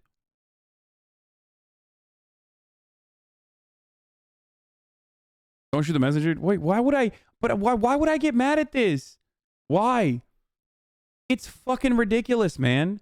It is absolutely fucking ridiculous to get mad at this shit. Okay? If the copyright owner decides it's not acceptable to fucking watch, then it's done. It's over. It's that simple. And in the case of MasterChef, the copyright owner has decided it's done. No more MasterChef on Twitch. Okay?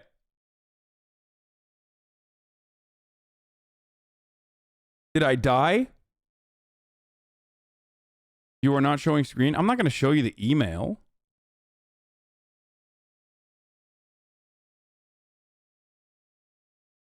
Sorry. XQC my boo-boo. Here, I'll symbolically do this as well. Hold on. We've had a good run at this, boys. We've had a good run. Unfortunately, we were only able to watch MasterChef Season 2, MasterChef Season 3, and half of MasterChef Season 4. But going forward, we will no longer be watching MasterChef Season 4. And here's what I have to say about that. Symbolically, XQC my boo-boo, I would like to say goodbye to you. You were kind. You were helpful. We shall never forget MasterChef.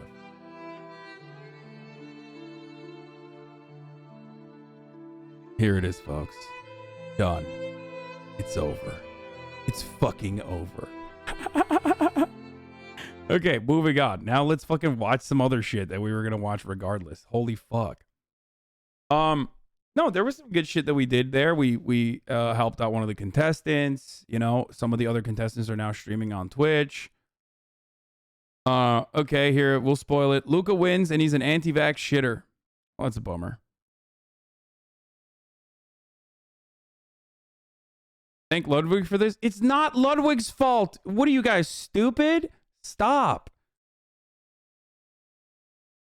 Guys, listen to me. First of all, there's plenty of other shit we will watch. The internet is an endless sea of content.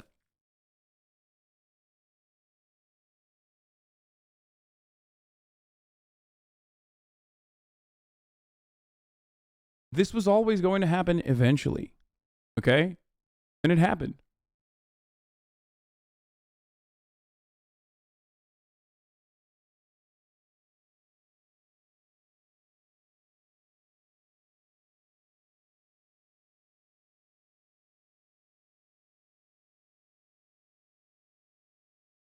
It's done.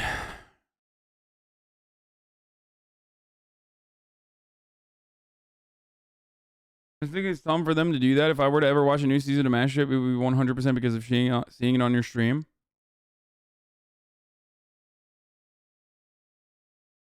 Deleting the VODs does nothing, folks.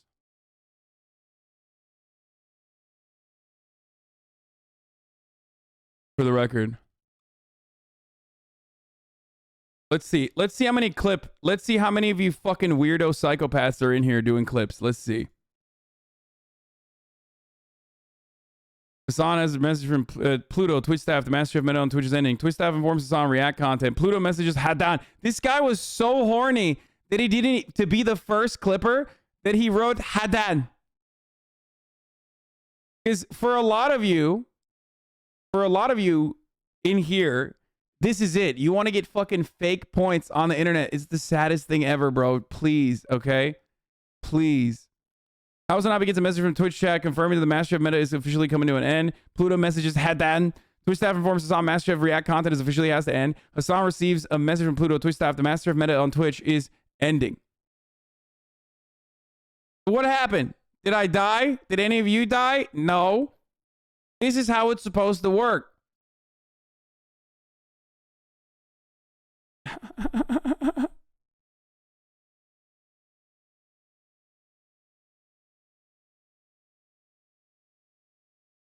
You can't watch movies or television shows that are not public domain on your channel. We will start heavily enforcing this starting today. There you go, Twitch. See what that's called communication. Don't know why you are incapable to clear and direct messages. Maybe allergic. Wait, what? Streaming games with humorous commentary.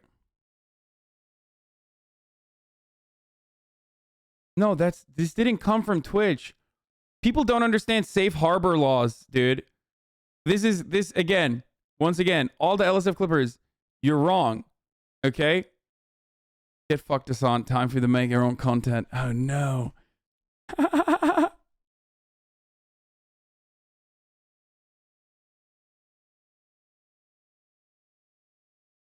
That guy who's a Caw Carnage mod does not comprehend or understand how this works.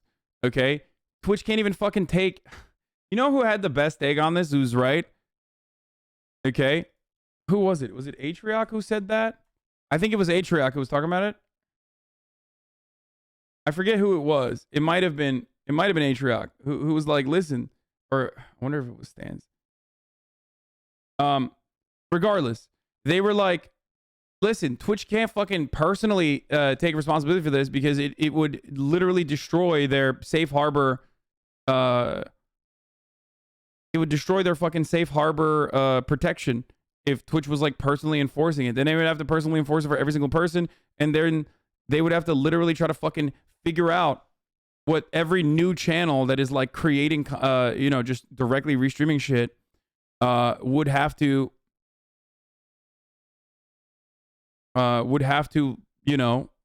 be taken down by Twitch personally. And that's dumb as fuck. That's why it's still up to the copyright owner. And in this circumstance, the copyright owner has said, no, none for you. No more, sir. And I respect it. Okay? That's how it works. Part of the reason why this most likely happened is because of a lot of people being like, oh, this is so fucked up. How are they getting away with this? How are they fucking doing this? The reason why I wasn't banned, however, is because I wasn't watching live when they issued that takedown. They issued a takedown on a VOD. Okay? If I was watching MasterChef live, as I intended to do today, then I would have gotten a 48-hour ban. Sometimes I feel like I should not tell you all the things that happen behind the screen that you're watching, partially because I feel as though you misunderstand it and then you use it for other reasons.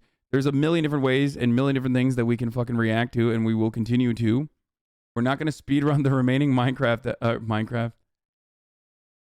Hope all the 20 viewer Andes are happy, so no one's still going to watch the boring answers. Yeah, I mean, it's not going to change anything. And also, everyone is going to move on to a different dumbass thing, okay? And get upset about a different dumbass thing. I will do fit checks on other things, okay? But yes, as of now,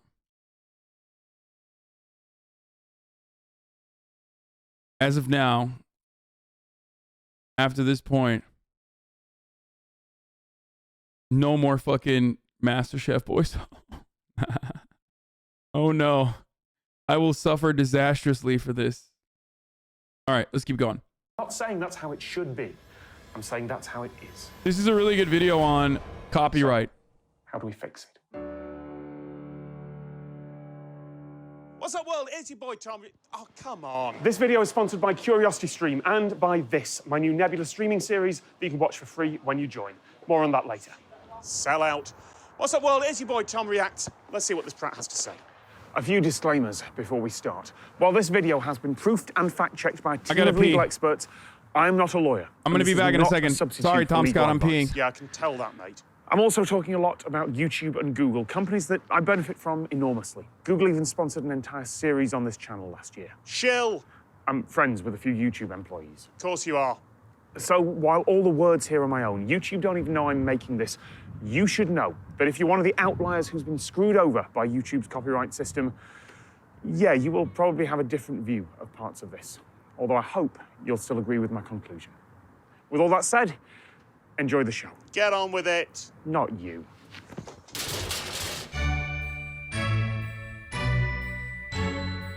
I realise saying YouTube's copyright system isn't broken is a controversial claim to make, when every week there seems to be a new headline about how a YouTube creator is being screwed over by false copyright claims or mistaken identity or deliberate copyright abuse.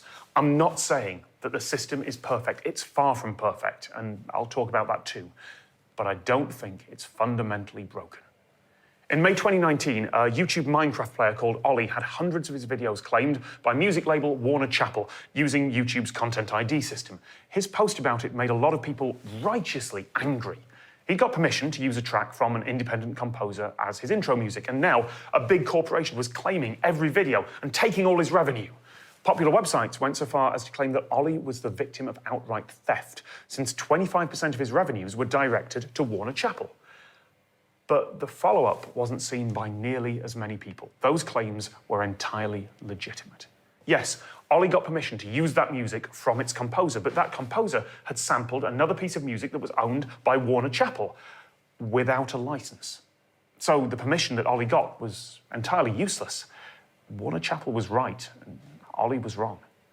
So here's how that should have worked in the world that current copyright law was designed for. First, everyone involved would have been part of a large company with a legal team.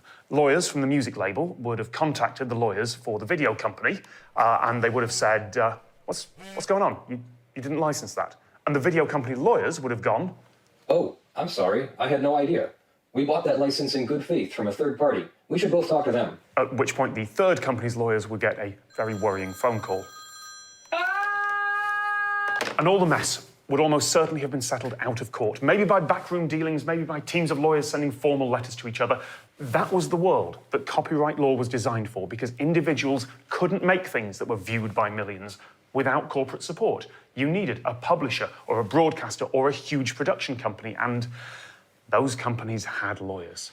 The world has moved on, and copyright law hasn't. And the result is that when something like this happens, and also, the other side of this, obviously, is that all art is derivative, which is part of the main reason, at least for someone like myself, to fucking despise copyright in general. Understandably, certain parts of copyright law are there to protect small creators, even though they never do, okay? That is the only justification that these fucking demons over at the tippy top use to be like, oh, we're protecting small creators. No, the fuck you're not. You're just using that as a reason or as an example as to why you're doing this. But the real reason is cha-ching, money, okay? in the world of relatively tiny independent online creators, we have to work around what the law is meant to do.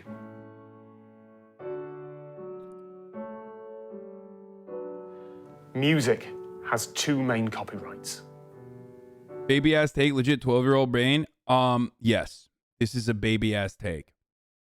I know, unlike you, a big brained capitalist man who understands the world is rough and vicious and that copyright has to be there and that mega corporations are totally doing this for honorable reasons. I have the naivete of a child who wishes, nay, believes that there could be a better tomorrow, a better future. But no, that's baby shit. You're a rugged individualist and you're a fucking big-brained adult. Not an adult, an adult, okay? For understanding the way that the system is and seeing that inequality and even defending the way that the system is, despite not having a fraction of the fucking returns from that very same system, despite maybe even recognizing that that system cucks your content in the future as well. The way that people defend copyright on the internet over the past couple of days, you would have thought that, you know, these motherfuckers are getting dividends, okay? They're getting residuals. They're getting fucking dividends. They're sitting on the boards of all these corporations. They're at Fox, sitting on the board. They're Rupert motherfucking Murdoch, baby. But no, they're not.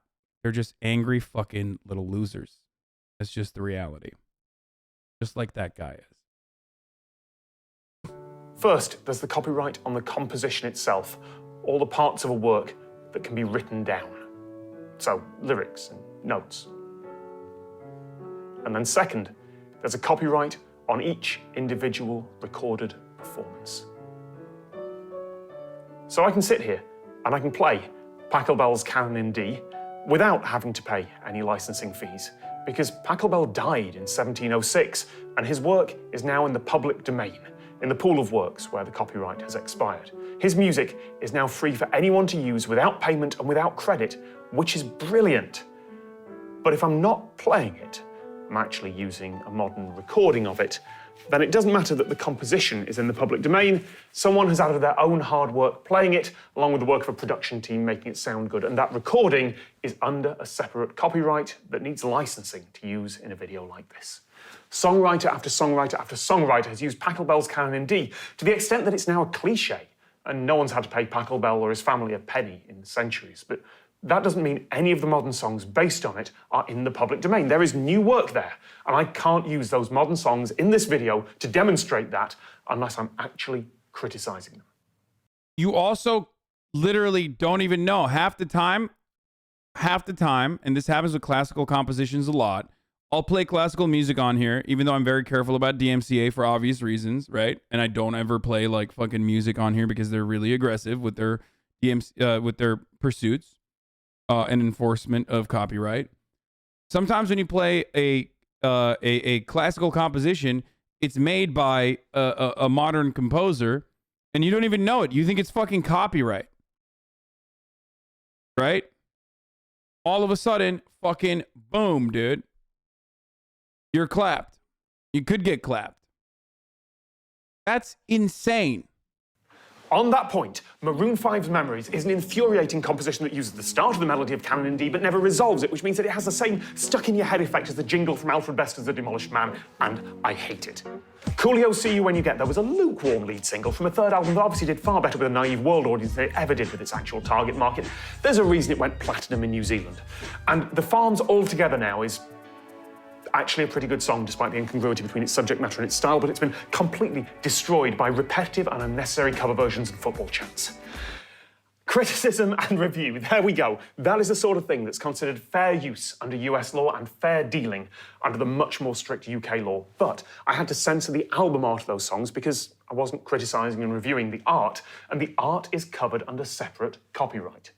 In 2009, Andy Bio, then one of the directors of Kickstarter, released an 8-bit chiptune version of the best-selling jazz album of all time, Miles Davis' Kind of Blue. He got a license from the music publisher. Dude, where the fuck is this person? Stop. Okay? Hasan, I'm begging you, just watch Lindsay Ellis's Addison Kane video instead. No, dude, I don't want to.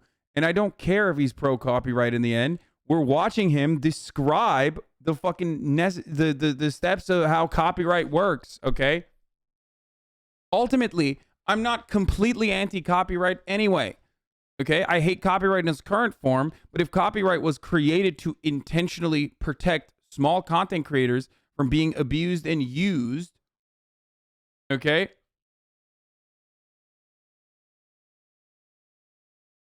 Then that's fine. There can be a practical and even moral utility for copyright, but I don't like it, especially because the people that created it are wealthy megacorporations, okay? And they created it for wealthy megacorporations to continue farming additional streams of revenue. Okay?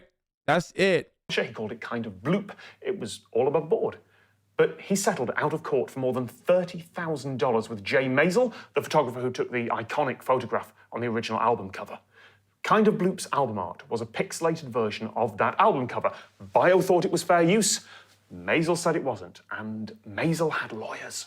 To quote Bio, "The fact that I settled is not an admission of guilt. This was the least expensive option available."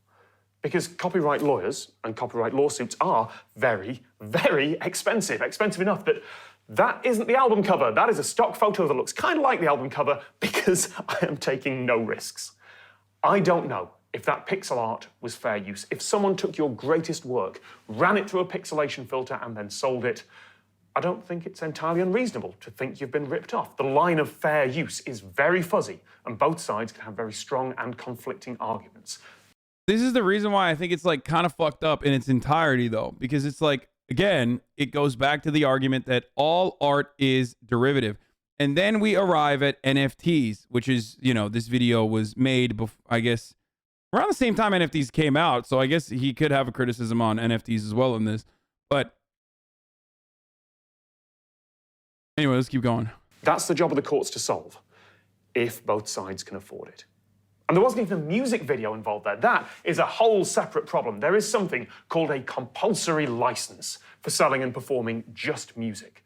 But if you want to publish a video to go with someone else's song, even if it's just a video of you performing it on a ukulele in your bedroom, that requires a separate synchronization license. And the copyright holder has an absolute right to say no to that. YouTube has always had a lot of people uploading cover songs, singing and performing the music that they love, and hoping they'll get noticed. You've already heard the tragic by news. talent You scouts, not by lawyers. We'll do the most in a second. Modern pop singers got their start on YouTube, but the legal baseline for doing that outside the YouTube bubble, if you just filmed yourself and put it up somewhere else online, well, the baseline is that you'd have to pay for an expensive license, or you get sued and you lose. Or more likely, you get a cease and desist letter, you pay a bit of money to make the lawyers go away, and you drop out of the music industry disillusioned. And you can't get away with it by changing the lyrics. A parody is probably not fair use unless you're directly criticising the original, and even then it's questionable. Weird Al Yankovic, the most popular parody artist in history, licenses the songs that he parodies. There are lots of lengthy law journal articles asking whether he needs to, but it's better safe than sorry. And yeah, I wouldn't fancy his chances if it actually went to court. The worst case scenario of doing an unlicensed song parody on YouTube is that you get sued and you lose. Because under current copyright law, you are in the wrong. I'm not saying that's how it should be. I'm saying that's how it is. And most people won't have the money to even start to defend a case like that. Now, YouTube has a workaround for this. Content ID, I'll get to that later. And Bro, this is the fucking funniest. This is the main reason he drifted away from political discussions, and potentially being shown to be wrong about something scares him shitless, so he just discusses stuff with chatters he can ban, or people that don't know anything about politics. No, dude. Because perhaps you're fucking annoying. Okay, people who think they know everything about politics don't actually know a single fucking fraction of a shit. Oh my lord, dude. Please don't. Mods, you can ban everyone that fucking links, especially like a LSF Destiny thread, please. It's such a that is a Stunlock. And that's not even educational in its purpose. Unless the conversation that we're having is about how fucking debate lords are pathetic, annoying, and unproductive overall because they hold on to zero moral values and are simply just trying to win an argument while slinging as much shit as possible. Okay? It's just like, I don't want to do that, man. It's terrible. It hurts my fucking core. It hurts my soul. I don't want to do that. And I personally don't even care if people think like it's because I'm running away from reasonable debate or whatever. I know that a lot of chatters in here probably still have that like weird brain where they think, debates are actually where the truth comes out or whatever, but it's not. Okay? Let's just keep going. If you're not actually using the original piece, if you're just reminding the viewer of it, just getting close enough in your parody, then you're probably in the clear. YouTube creators who change just the lyrics of songs to do parodies often say, oh, but it's transformative, it's fair use, it's for criticism, they can't claim copyright over it, they're making a false claim. And look, if you're taking a Katy Perry song and changing the words to be about something other than criticising Katy Perry or the song itself, it's likely not fair use. The same way that big movie companies can't take small songwriters' work, change the lyrics, and put the result in movies without paying and say, oh, but it's transformative, it's fair use, look, we changed the lyrics. And it may seem unfair that the law holds kids on YouTube messing around to more or less the same legal standard as Hollywood studios. In public opinion, there is definitely a big difference there. People smile at small creators taking content from big companies well outside fair use, but never the other way round. And that's the reason that some small-time reaction YouTuber can take a 5-second clip from a movie and use it for a cheap punchline, even if it's not criticism and review.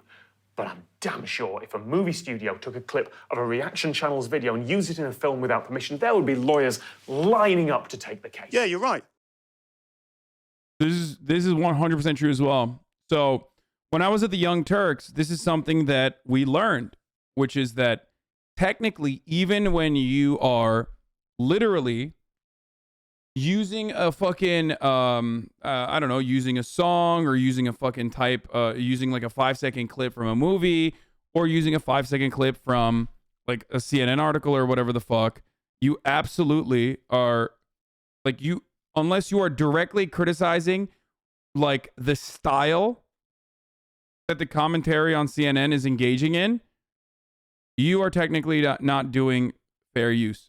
For example, if you are using local TV footage to spruce up your content, even though you're technically modifying it, that's not considered fair use.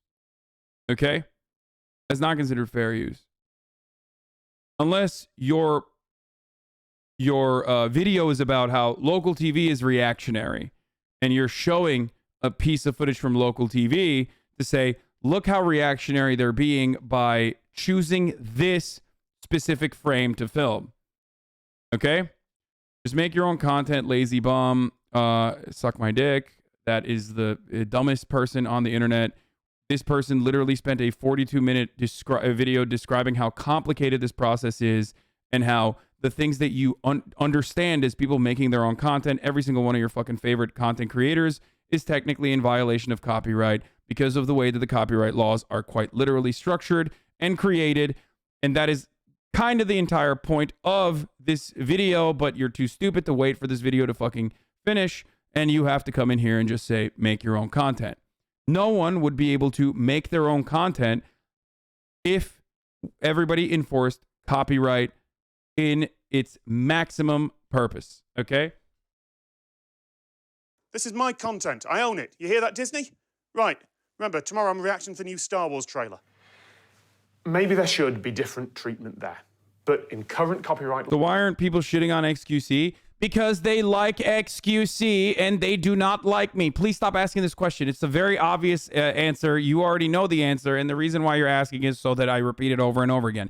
People aren't shitting on XQC, but they're shitting on me because they like XQC. XQC's Pepega like they are. They're like, oh, poggers, that's my juicer. I like XQC as well. The reason why people are shitting on me instead of Misgif and XQC is because they like Misgif and they like XQC. They are gamers like they are. The way that people fancy themselves. The reason why they're shitting on me is because I'm a hypocritical political streamer. How dare I? Blah, blah, blah, blah, blah. Shut the fuck up. That's just what it is. You know what it is. Law, there isn't.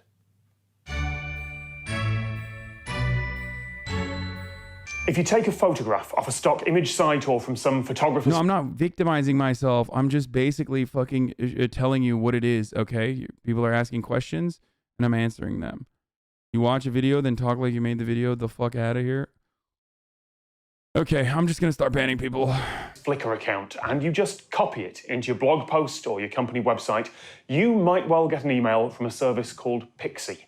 They use automatic systems to scan the web, detect people who've used photographs without permission, and then they send legal letters threatening court action and demanding payment.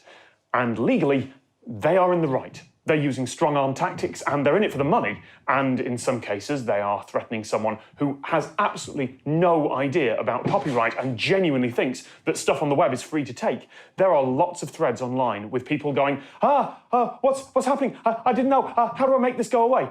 To which the answer is, pay up. Photography is an art and an expensive one. And yeah, until we live in magical post-scarcity Star Trek space communism, you shouldn't just be able to rip off a photographer's copyrighted work and use it.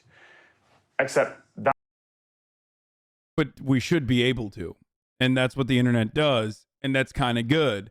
Without that, like, if all matter of copyright enforcement were straight up fucking upholded to the maximum degree that is legally the right of all of those copyright owners, you would rarely ever have any kind of new good art.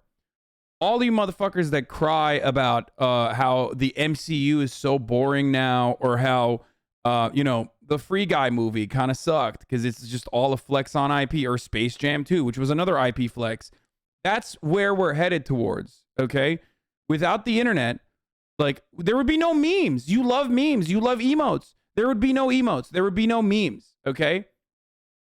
And they could do that. Technically, they could do that. Do you want them to do that? That's fucking insane. That sucks. It ruins everything. It ruins art.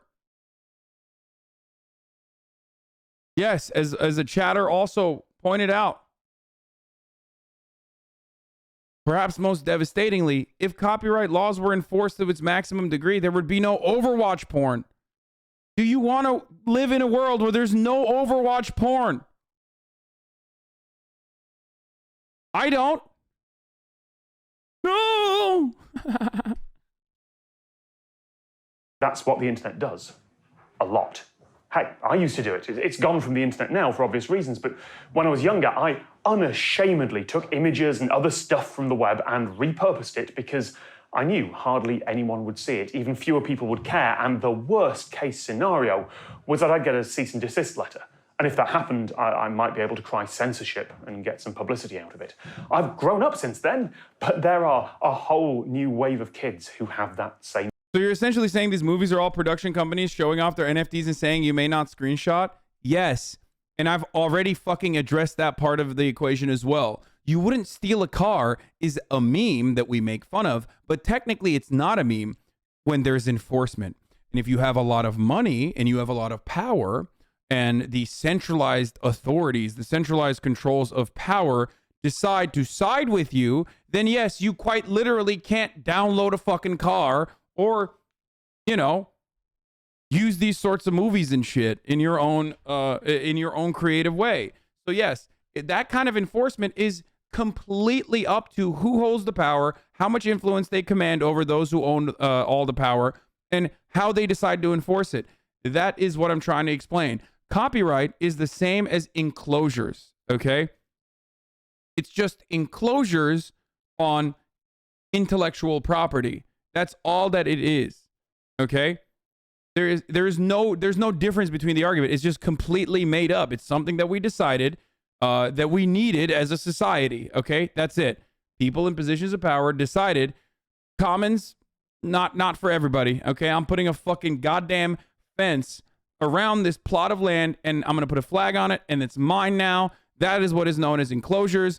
Now I'm going to defend that land. It's my land. You can't sit on it. I'll fucking kill you, okay? The same exact thing happened with copyright as well, and the same exact thing that happened with patents and intellectual property as well. That is precisely what it is, okay?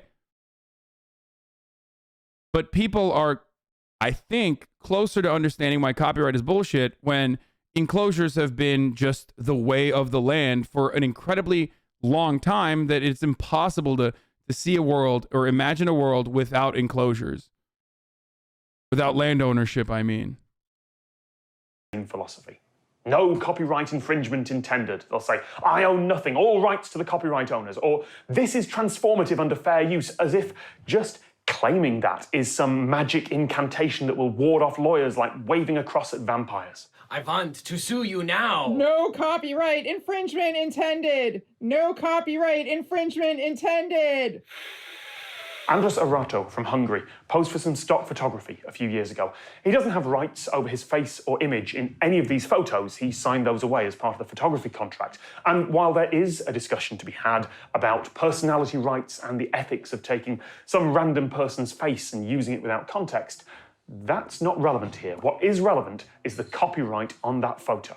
If you're criticizing or commenting on the photo itself, if you're judging the composition, the camera work, or, yes, the incredibly awkward expression that meant he gained the nickname Hide the Pain Harold and became one of the most recognized figures in the nerdy underbelly of the internet, then yes, that may well be acceptable. But if you're just using those pictures as a stock image to make a point about anything else, then you'd better have a license, or you're exposing yourself to a lot of legal liability.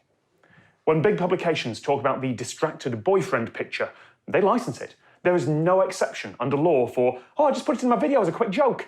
I licensed all those photos from a company called Shutterstock. Here's the license agreement. I got a bundled deal of image credits from them because it was cheaper, and I had some of those credits left over. So please... Which fucking sucks, by the way. That's just awful, dude. Straight up. Straight up fucking awful, okay? Now enjoy a few inexplicable stock photos that I also now have the legal right to use.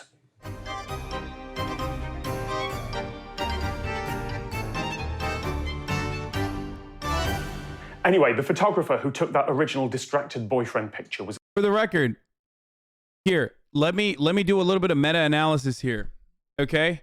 One, technically, if Tom Scott wanted to punish me for watching this on stream, he could. He could issue a takedown and take me the fuck down, okay? He could sue me if he wanted to, I'm pretty sure.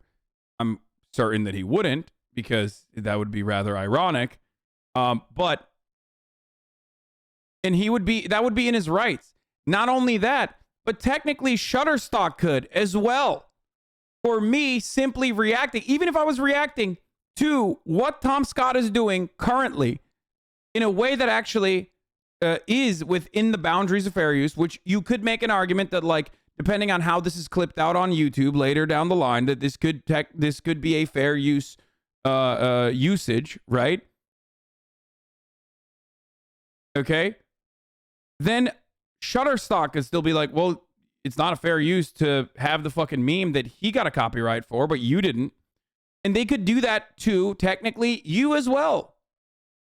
Okay? They could do that to everyone if they wanted to. Like, memes could be fucking copyrighted. It's all a matter of...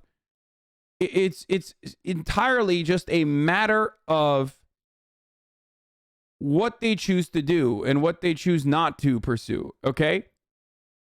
That's it.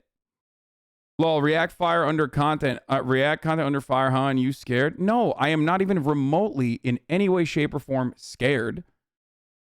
I don't know why you despise me so much. I don't.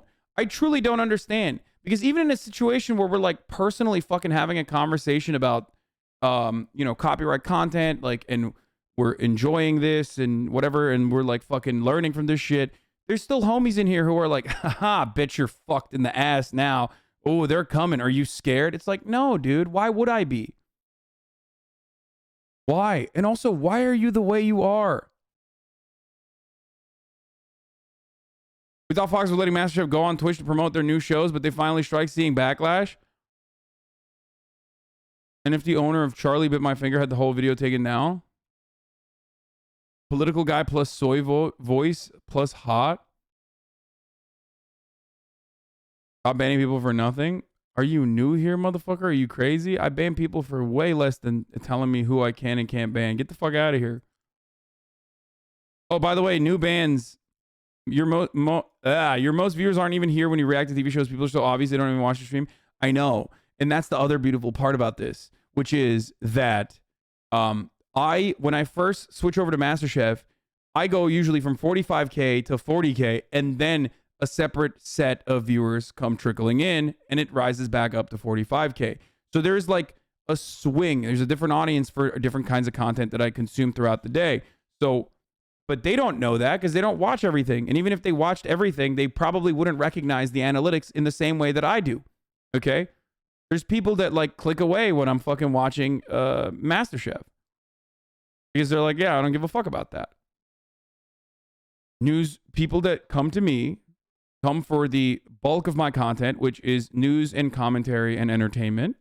And those people are very specific. And in a lot of instances, they just fucking leave. And the way, here, I'll be brutally honest. The way I utilize some of the reaction content that I watch, probably a bad idea to be brutally honest. But the way I utilize reaction content is because some of your wives want to watch MasterChef. Some of your friends want to watch MasterChef with me. They like that. That's a good entry point into the stream. And then they become fans of the HasanAbi broadcast in general. Okay? We hear that all the time in here. Like, oh, I'm my girlfriend is watching with me because, like, it's fucking dope. What did he say? Enjoy the car? He's such a piece of shit, dude.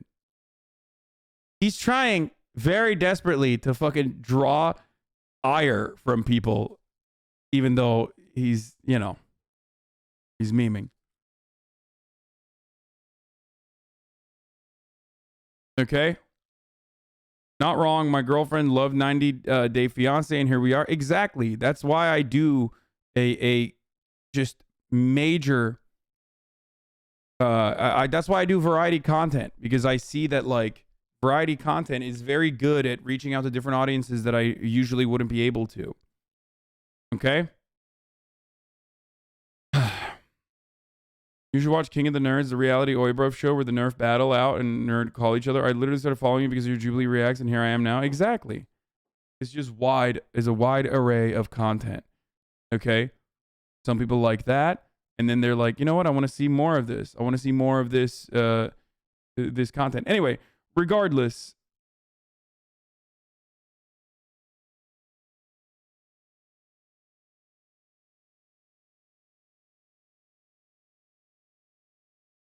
ultimately, don't worry about me. Worry about yourself. Like the top of the hour, 60-second ad break that's coming right now. Because at the top of the hour, there's a 60-second ad break. And if you want an uninterrupted broadcasting experience, if you want all of it, no interruptions, then all you need to do is subscribe. You can do that for $5. You can do that for free with a Twitch Prime.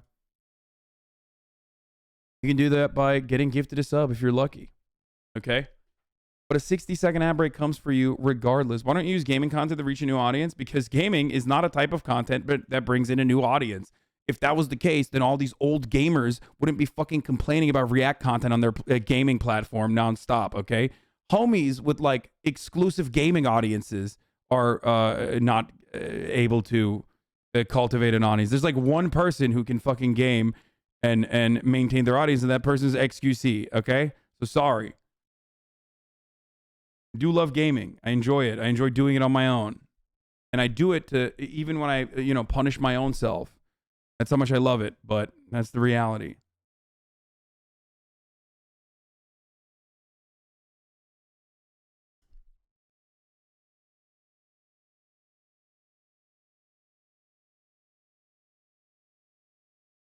Anyway. Was asked how he felt about his work being used everywhere without permission. And he said, "They're just a group of people doing it in good faith. We are not going to take any action except for the extreme cases in which this good faith doesn't exist." That is an act of generosity on his part. He would be entirely within his rights to hire a service like Pixie, let them play the bad guys, and rake in a lot of money. And if you think that's wrong... For the record, back in 2019, XQ would lose half his viewer count when he went into gaming. Yeah, that happened to everyone. And then slowly but surely, he cultivated an audience that comes to him because they love the way he games. He probably changed the way he games as well. And I'm working on that as well. Everyone does. And fucking, so does Misgift, for the record. Like, every single content creator that does variety recognizes that reality. But don't worry, fear not. I am working on it. I'm talking to Grimes about potentially playing a puzzle game, whether it be It Takes Two or playing the House of Ashes or whatever, the scary game. So I have a couple different games lined up, and also I will be playing more games in general. So just do not fucking worry, okay? Then talk to a professional photographer, ask them how they earn their living and how much their equipment costs and how they'd feel about it. Now, as I record this, Pixie doesn't appear to have automated systems hunting through YouTube videos to find unlicensed images and send out legal threats, but they could, pretty easily. Maybe those claims could be defended in court with enough money, but in the current system, most people would be forced to fold and pay a license fee and give up. And viral video licensing companies like Duke and Media do already search through YouTube for unlicensed use of the video clips they own. And while as a company they are vilified by the creator community, they've got a point. Creators have the right to determine how their work is being used, and taking someone else's copyrighted photos or videos and using them commercially without... Except Juke and Media and all these other fucking companies aren't actually working at the behest of the content creators themselves. If anything, they're a middleman that personally stand to benefit the most from over-enforcing copyright, okay? And that's precisely how they make their money, and that's precisely why they over-enforce copyright, because every time they fucking hit someone and monetize, they take a percentage off that monetization. So they are literally just like, they're bounty hunters, okay? They're scumbags. And in most instances, they are not on the side of the content creator, both the one that is receiving the copyright or the one that has the copyright being protected. Without permission, without criticism, is not fair use under the law, even if loads of other people have already used them, even if you had some words on top of them, even if you mash them up with 3 other things. Are you 100% sure that you are transforming or criticizing the original, not just using it? And are you 100% sure that a court would agree with you? Just to repeat, I'm not saying this is how it should be, I'm saying this is how it is. But that's pictures and videos. What about bits of pop culture? At the end of 2019, Giphy, a GIF aggregation site, briefly removed it. Actually, hold on, people will complain. I'm pronouncing it GIF because Giphy, the site I'm talking about, pronounces it GIF. And besides, the real problem is that they're not actually GIFs, they're short video files and other formats. GIF is a really specific descriptor for a data format. Short looping videos are not GIFs, but apparently now they are. It's like how emoji now refers to any small image. I'm still grumpy about all of this, don't at me. Anyway, at the end of 2019... You know motherfuckers are still mad probably in the comments. Disney lobbied copyright law into absurdity. 70 years after the creator's death is bloody absurd. True. Giphy briefly removed its many, many GIFs of the child from The Mandalorian, a creature designed to be so adorable that I can only assume the design came directly from Disney's merchandising team. Those GIFs were removed because of what Giphy described as confusion about certain content. I guess they got a legal letter from someone at Disney before Disney realized... That's how fucking psychotic they are, by the way. Disney is the #1 villain in the story. I'm surprised it took 15 minutes for our friend here, Tom Scott, to finally get to Disney a little bit. Oh my Lord, if there's anything that all of these fucking suckers on the internet are actually, arguing today for free for the corporate overlords that they are supposedly defending, despite getting $0 fucking dollars and 0 cents for such defenses, Disney is the #1 reason for why such laws even fucking exist in the first place. They are awful. They are evil. It is kind of funny that that people think it's like this wonderful brand that is about keeping children happy or whatever the fuck. What disaster it would be to stop the internet having immediate access to Baby Yoda. But the Guardian article about that brief takedown has a really interesting final line. Images in GIFs are widely understood to fall under the fair use exception. Notice how that's phrased. Widely understood. There has never been a court case about this. Are GIFs fair use? I actually think that if some company got a bee in their bonnet the same way they did about Napster 20 years ago, and if they insisted on litigating all the way to court, it is entirely possible that a judge would go, no. GIFs aren't a parody, they're not criticism, they're not transformative, they're not fair use. Giphy's entire product, the GIF economy, is based on systematic copyright infringement. Pay the money, shut it down.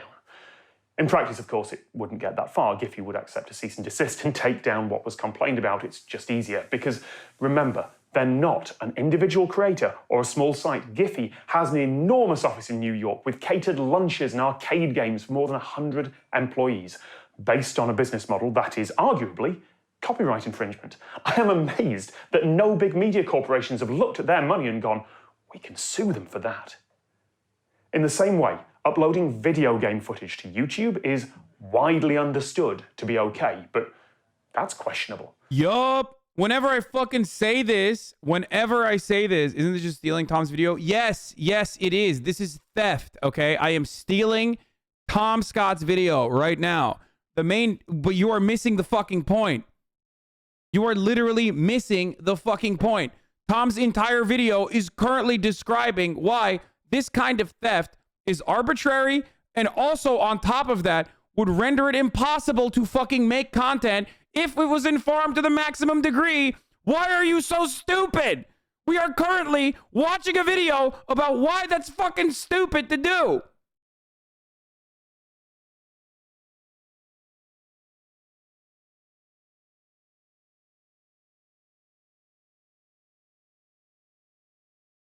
I'm losing my mind. Okay? Now I am starting to get fucking Stunlocked. Holy shit. Okay. Whew. What Tom is about to mention is precisely what I have said a million times over. All video games and all video game streamers that play on this gaming website are technically infringing on copyright, okay? If all of these video game companies tomorrow decided to enforce their copyright, there would be no gaming on this platform. Ironically, the only thing on this platform would be people like myself who, instead of fucking reacting to YouTube videos, would just sit there and talk like this the entire fucking stream, okay? Because technically, the only people who are not infringing on copyright, but even then, actually, I have the Zelda logo behind me. I didn't pay to fucking have the Zelda logo behind me. I didn't pay to have the fucking the Hylian shield or whatever behind me either. I didn't pay for the likeness of that. I did not. So technically, even then, that's copyright infringement. Every part of our lives could be technically monetizable, okay? But that would be psychotic. I'm wearing a t-shirt that has Prince's likeness on it. Okay? Did I pay to have Prince's likeness on it? On this t-shirt? I have Spalding behind me. The logo of Spalding. I didn't pay for that. That would be completely psychotic if that was enforced. I didn't pay for Frigidaire to sponsor the stream. No, I paid for the shirt. I paid for the shirt. I didn't pay for the shirt or this likeness of the shirt to be appearing on the stream, though. And technically, I have to. Okay? And that is precisely what I'm trying to communicate to you here, is that more restrictions on things like this, okay, will lead you down this weird fucking, this weird trajectory, okay?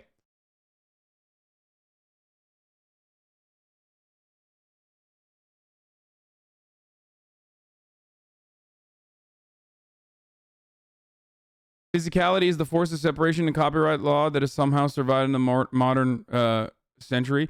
And by the way, that is where we're going to go. That is where we're going to fucking go. We are heading down that direction. For the record, I want everyone to understand. We are heading down that direction. So when you advocate for dumb shit like this...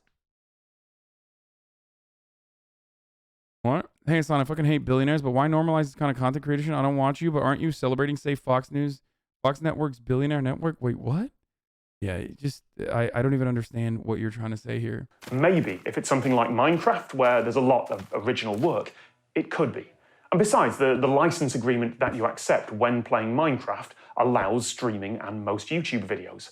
But if it's just a video of cutscenes or following roughly the same sequence of events that every player would follow, it's a bit like putting up a video of you watching a TV show.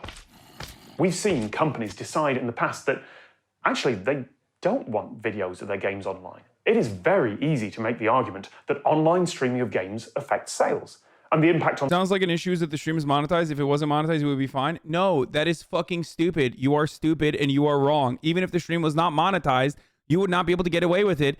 If the copyright holder decided to fucking punish you for it, why do... He literally described this in the beginning, dude. Oh, okay, dude. If it's not monetized, then turn off monetization and just stream the entirety of the fucking Lord of the Rings franchise on there. Okay? Shut up. Shut up. You're stupid. I'm sorry. You're fucking stupid. You don't know what you're talking about.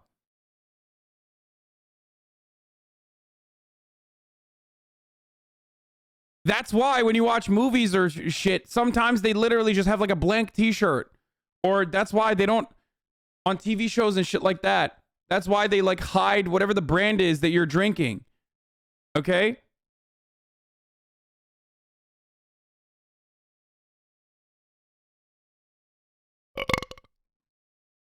That was not fucking copyrighted, that burp.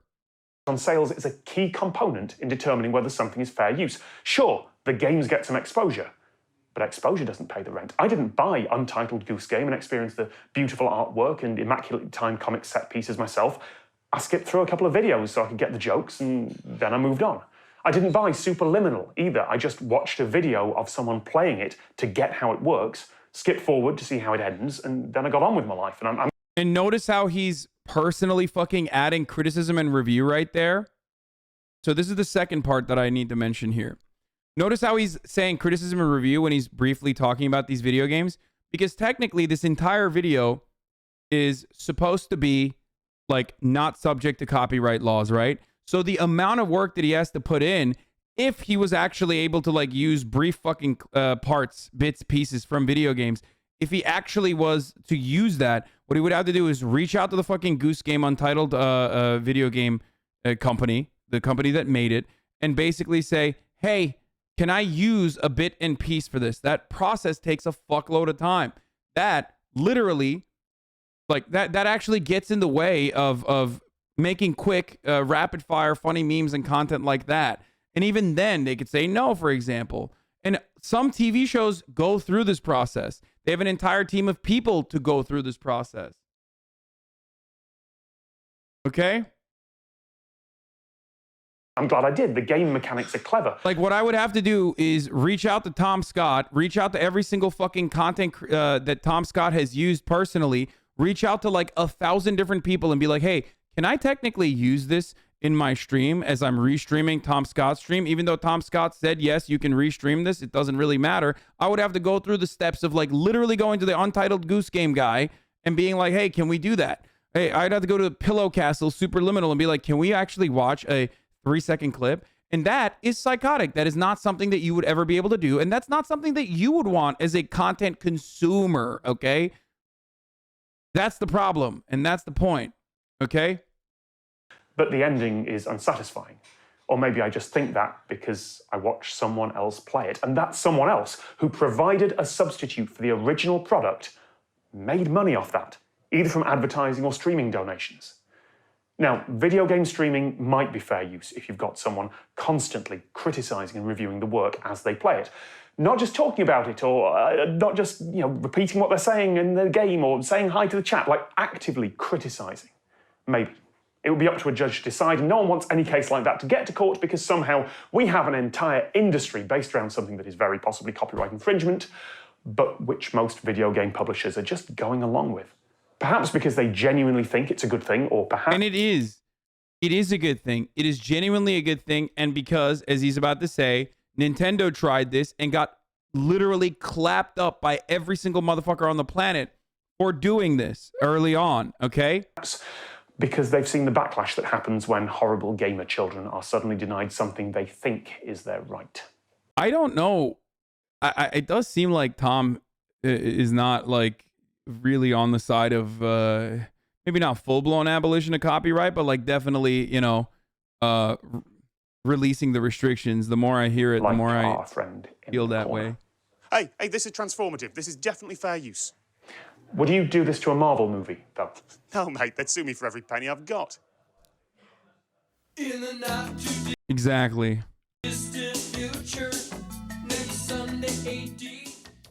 In 1988, KTMA TV in Minneapolis aired the first episode of Mystery Science Theater. Oh, this is a huge one. That's me. I know. It is me, literally.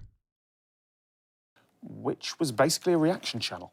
A host, along with a cast of puppet robots, would watch a full-length movie, usually an old science fiction piece.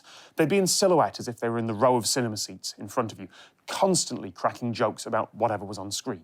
It's tightly written, scripted with joke after joke after joke, although the skits that surround the movie are often so laden with in-jokes and character shtick that new viewers who don't know the show and the cast can be completely lost. Like I said, it's basically a reaction channel. Time magazine listed Mystery Science Theater as one of the 100 greatest TV shows of all time. A Kickstarter brought it back in 2016, and then Netflix brought it back for another couple of seasons. Mystery Science Theater was absolutely criticism and review and absolutely transformative. but they still licensed the movies.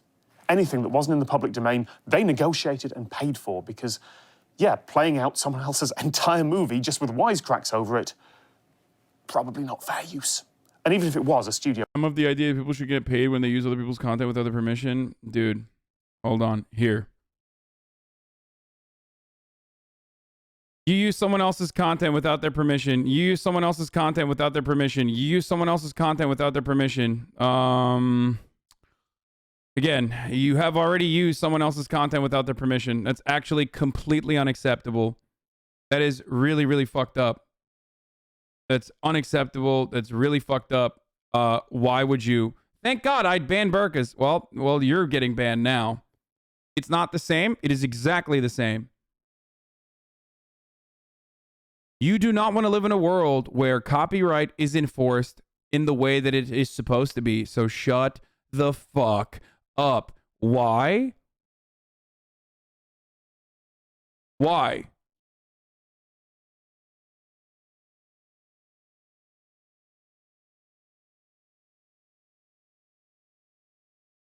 Why do you advocate for it?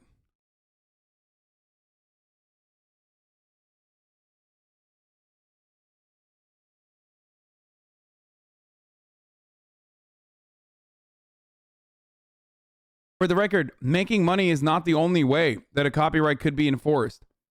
I already mentioned this in the beginning. It doesn't matter if he's getting paid for it or not. It does not matter. Copyright is enforceable regardless of whether you are making money off of it or not. Okay? If that wasn't the case, then you could just literally put fucking full-blown videos on YouTube, dog, and be like, I'm not making money out of it.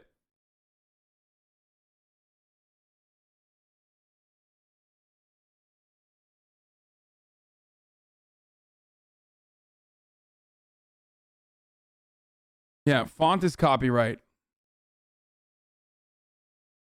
I should probably stop reading chat. Don't pay attention to the lib moralists that can't find happiness in the hellscape they support. Is so weird. I would have probably sued them at some point anyway, and they'd have had to defend the case and spend the money to defend the case. Now, there have been YouTube commentary channels who have defended lawsuits where fair use and fair dealing seem clear.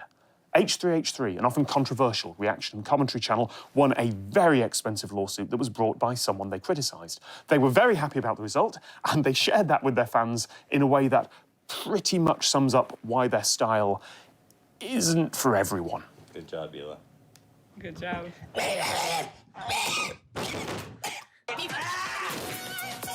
The court even noted that the video was transformative because it responds to and transforms the video from a skit into fodder for caustic, moment-by-moment commentary and mockery.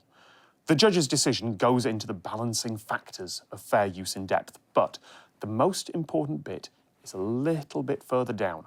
Some reaction videos intersperse short segments of another's work with criticism and commentary, while others are more akin to a group viewing session without commentary. Accordingly, the court is not ruling here that all reaction videos constitute fair use. It's clear that just playing a video and laughing at it isn't fair use. It's copyright infringement. The border of fair use is somewhere in the grey area between lazy, zero-effort reaction streamers and in-depth, insightful criticism. But it's a fuzzy border. And right now, questions about it can only be settled on a case-by-case basis. Capital suddenly worried about profiting off the work of others? No, dude. No, I don't care. I don't care. Please understand, folks.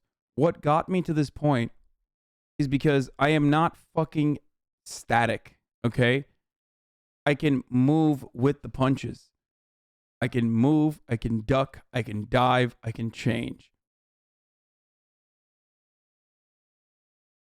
The reality is that if all of this shit was actually enforced to the maximum degree, you would not get the same kind of content that you appreciate and enjoy. It hurts you, okay?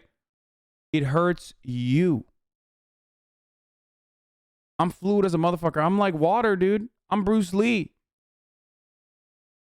I'll still make content. I don't know, man. Ever since I've watched you, you've always done the same thing. Get Stunlocked and memed on by LSF. and then, you know, ban someone who has a silly take like this. Yeah, ever since you started watching me, and it's, you know, I guess some people like that, you know?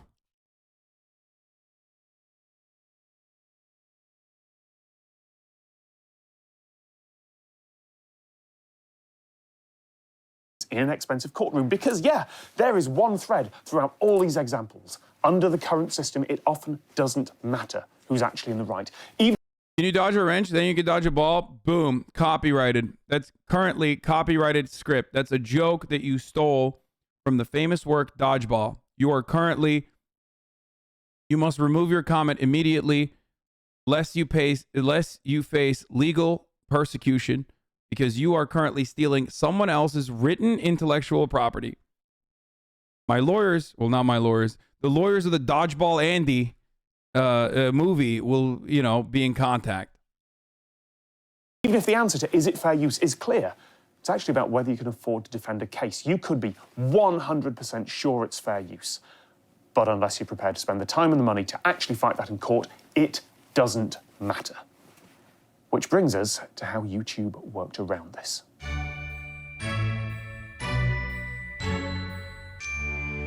Back in 2006, YouTube made an arrangement with the big music companies. So the big industry players wouldn't sue this new platform out of existence. YouTube developed Content ID, which scans every video uploaded and checks it against an enormous database of copyrighted content.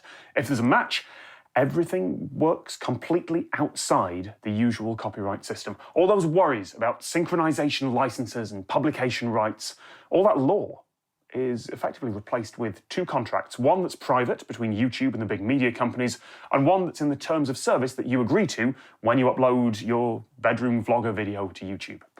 There is a public list of the music tracks that are in Content ID, including the current policies from the music companies. There's no list of the TV shows or films or other stuff that's in there.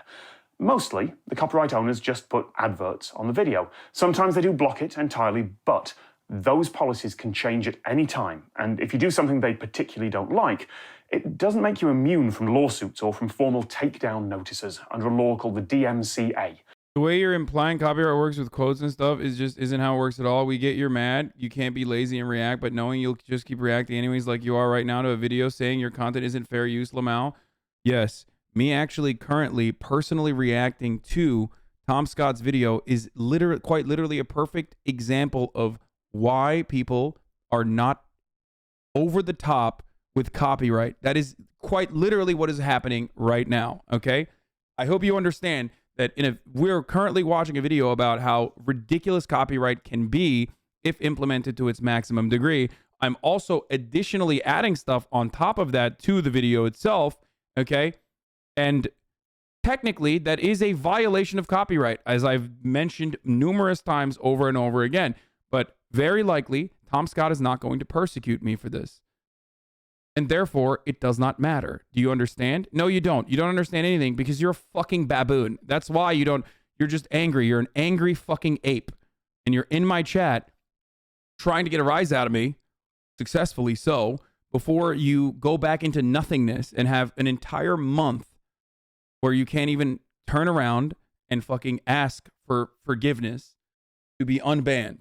Now you will not be able to type in this chat ever again, most likely. They're called copyright strikes by YouTube. Those are still an option for copyright owners. It's just that with very, very few exceptions, they'll take the money from ads instead. Content ID means that video creators, unless they're being so malicious as to attract serious attention, generally don't get sued and don't get DMCA takedowns. They don't have to negotiate a synchronization license for cover songs. Now, some companies, music labels mostly, are also able to manually put Content ID claims on videos that the automated systems miss.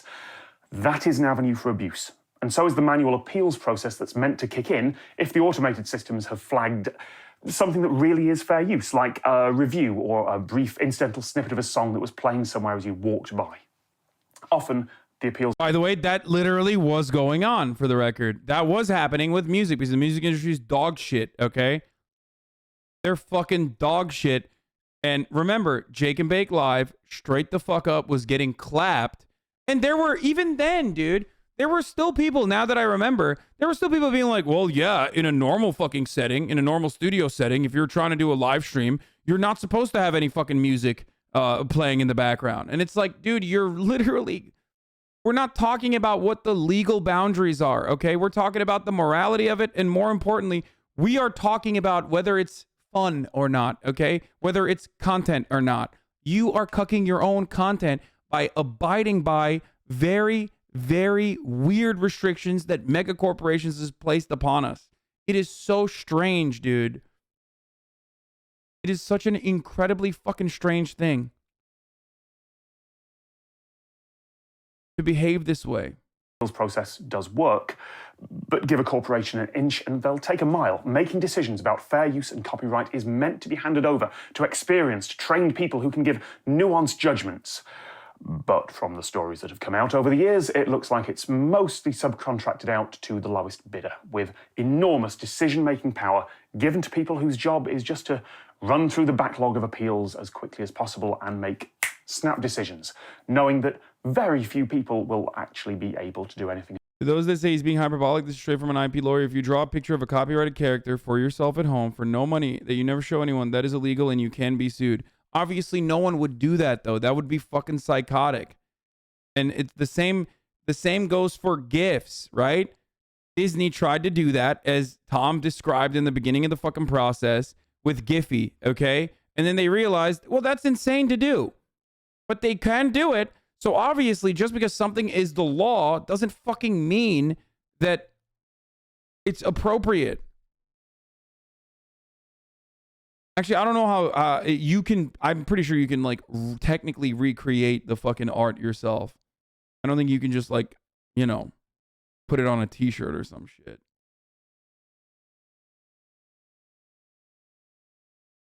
Disney sued a daycare center for painting its characters on the wall.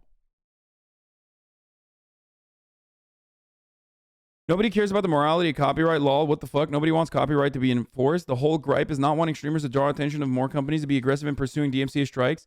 Really? That's so the best way to do that is by fucking snarkily claiming, oh man, it's going to get really bad over and over again, or basically typing out fucking entire essays on LSF with like completely psychotic fucking fervor about how you were operating basically for $0.00 as a fucking copyright lawyer for a mega corporation. That's the best way to fucking ensure that we don't draw the ire of corporations, you dumb bitch. Shut the fuck up. You have no honest or moral point of view here. You are not the company. You are not working for the company.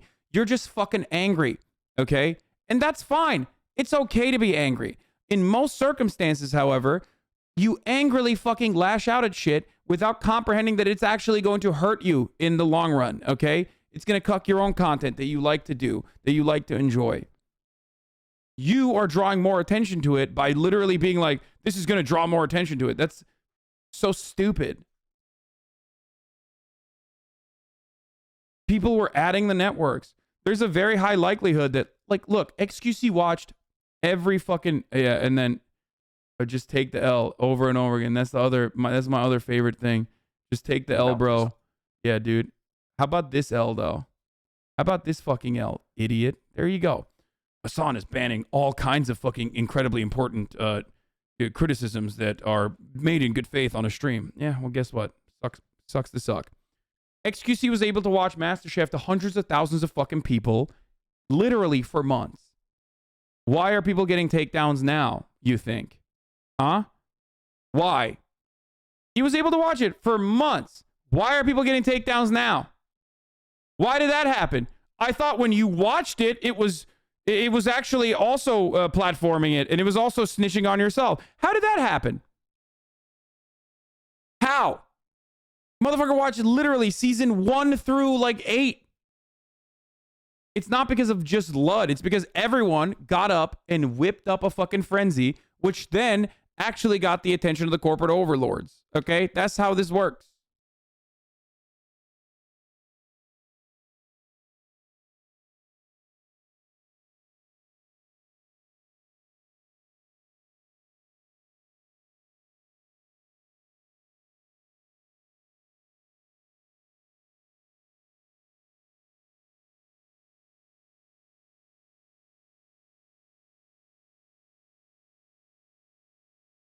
Okay?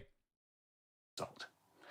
I've been a victim of that in the past. A TV channel from Thailand. And for the record, like, XQC tweeting at Gordo, for example. XQC tweeting at Gordo is not negative attention.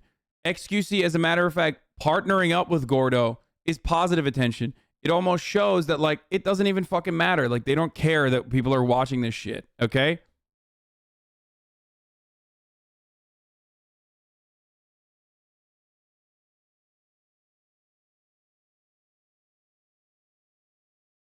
And ultimately, it doesn't matter. Ludwig's not getting the last laugh because he can't even watch other fucking YouTube content for the most part.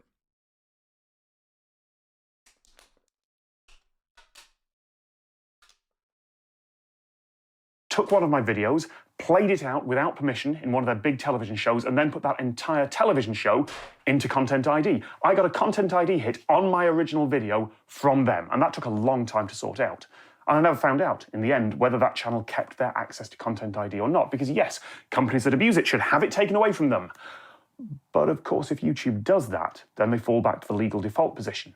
DMCA takedowns or lawsuits, either against the creators or against YouTube itself. There are absolutely flaws in Content ID. I am not saying it's perfect. There are hundreds of cases that we could talk about where the system didn't work, and thousands more that never got enough publicity for the world to actually notice them. There are so many edge cases, like the people who got copyright claims on white noise, just on the sound of static, because the system wasn't originally built to deal with white noise. Or the people who do in-depth music theory analysis of songs, very likely fair use, but still getting manual Content ID claims. But I don't think Wait, what is this? Misgive just tweeted, RP Cop just got DMCA my server is Sirens. Apparently there's an album that the system caught. Yeah, that happens all the time. Who's everyone? Pokey watched the whole ass movie. Stop simping. This is another one of the fucking weirdos where it's like he doesn't care about the actual issue at hand. He doesn't care about the potentials of the content. This person is doing what is known as drama farming, where he thinks like he's a whole ass puppet master that's like bringing content creators against one another by saying shit like this. So I respond to it so he can clip it and then post it on LSF. How do we deal with these guys in 2022? Click. There it is. Content ID is broke. Just an incel. It's a reasonable stopgap. It works almost all the time. That video of a couple's first dance at a wedding, uploaded by the father of the bride. Does this mean you won't be able to react to news videos anymore? No, dude. It's all it depends. Okay? All that depends. It's all a matter of like what people will pursue or not. Okay? That's it. It's all entirely dependent on what people will pursue. Just like I said, if Tom Scott decided to pursue me, he could. He could take this down. Okay? Most of the news, however, I am very fortunate, is fair use. News commentary is usually it's like super fair use. No, copyright law doesn't allow him to upload that to YouTube, not unless he's got a synchronization license. But Content ID just deals with it, and the video stays up. That excited fan video from the kid in the front row at a concert. No, not permitted. Under copyright law, Content ID deals with it. The teenager making a video, compiling all the romantic subtext between their two favorite characters in a show. No, not allowed. It's not criticism or review, but Content ID deals with it and the video stays up. Without Content ID... The real reason why Pokey and not Miz got clapped is because Pokey is a bigger content creator, more known entity, has a lot of haters. Misgift doesn't have as many haters as Pokey does. They probably fucking manually took hers down. That's why she got clapped. Misgift probably most likely got a DMCA takedown notice after the fact. But if you get a DMCA takedown notice while you're not streaming, then you don't get banned. You just get a DMCA takedown notice. And your VODs can no longer be accessed. So Miz very cleverly and very smartly fucking ended his stream quickly, deleted the VOD, making it so that he actually didn't get clapped. Misky watched Home Alone. I mean, he does shit like that all the time. Everyone does. But It's all a matter of how many people just have fucking haters who despise them, okay? That's the point. If you don't have a lot of fucking people who despise you, who want to fucking, end your shit no matter what, then that's it. You fell off, little bro. Yeah, totally, bro. You fucking got me, homie. You fucking got me good. Those videos would be taken down by DMCA copyright strikes. And if someone protested... Pokey didn't even have VODs enabled for the stream. That was most likely manual, right, Lud? Don't you think it was likely manual, right? It has to be, because when we all got fucking taken down, when we all got DMCA'd, okay? Ban him? I'm not gonna fucking ban him, dude. When we all got DMCA'd for the presidential debates, which is a whole different can of worms, I think it's fucking disgusting that it's copyrighted. Well, good luck, Hasan, because from your chat alone, you definitely seem to have haters. I know. It's pretty funny, though. Wait, hold on. You bastard. How dare you call me on this line and not on fucking Discord? I'll call you on Discord, bro. You're dumb as fuck. Call me on, out here. I'm hate watching. I figured out what hate watching is. Oh, okay. Yeah, let's hear it. Let's hear your dumb takes.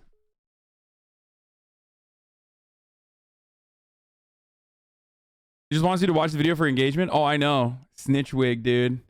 L wig. What an L nerd. What a fucking L nerd this guy is. Dude, you're so dumb. Oh my god, dude. I will ban you. I'll banish you from this chat right now, you son of a bitch. Look, you've made good points, but then you keep talking. Okay. All right. What's up? What were you going to say? Okay, look, you make a good point. We all want to live in a world without copyright. That is true. Mm-hmm. I agree with you, because otherwise, you made the point several times, all right, belabored on it. You could no longer react or play games, or even emotes would get removed. Mm-hmm. Pokey uses Pikachu, the largest media franchise, to sell. He's doing it again. He's doing it again. Chat, he's snitching again. Look at him. This is not. Oh, he's literally snitching. God. He's just. Oh my god. Hasan, oh my god. Never Clip it and even ship watched my video. That's the worst part. Is you never watched my video. You pulled it up and you called it snitching, and the whole content of the video was probably agreeing with what I've said thus far on most. You agree things. with everything. Yeah, even in like methods of stealing content or like avoiding copyright while being in the edge case. This is how we could avoid copyright. The content ID system is basically a framework to avoid copyright on Twitch. And then I said the only reason I don't react, 2 reasons. 1, I can't on YouTube. 2, I'm also bad at it. I feel uncomfortable. I don't know. Do you ever get that reacting? No. I've been doing it for years and years and years and years. Also, the reason why I didn't watch your fucking bitch ass, snitch ass, virtue signaling, concern trolling video is because I don't want to get fucking struck down by you, okay? That's right. I said it. I don't feel safe anymore. Yeah.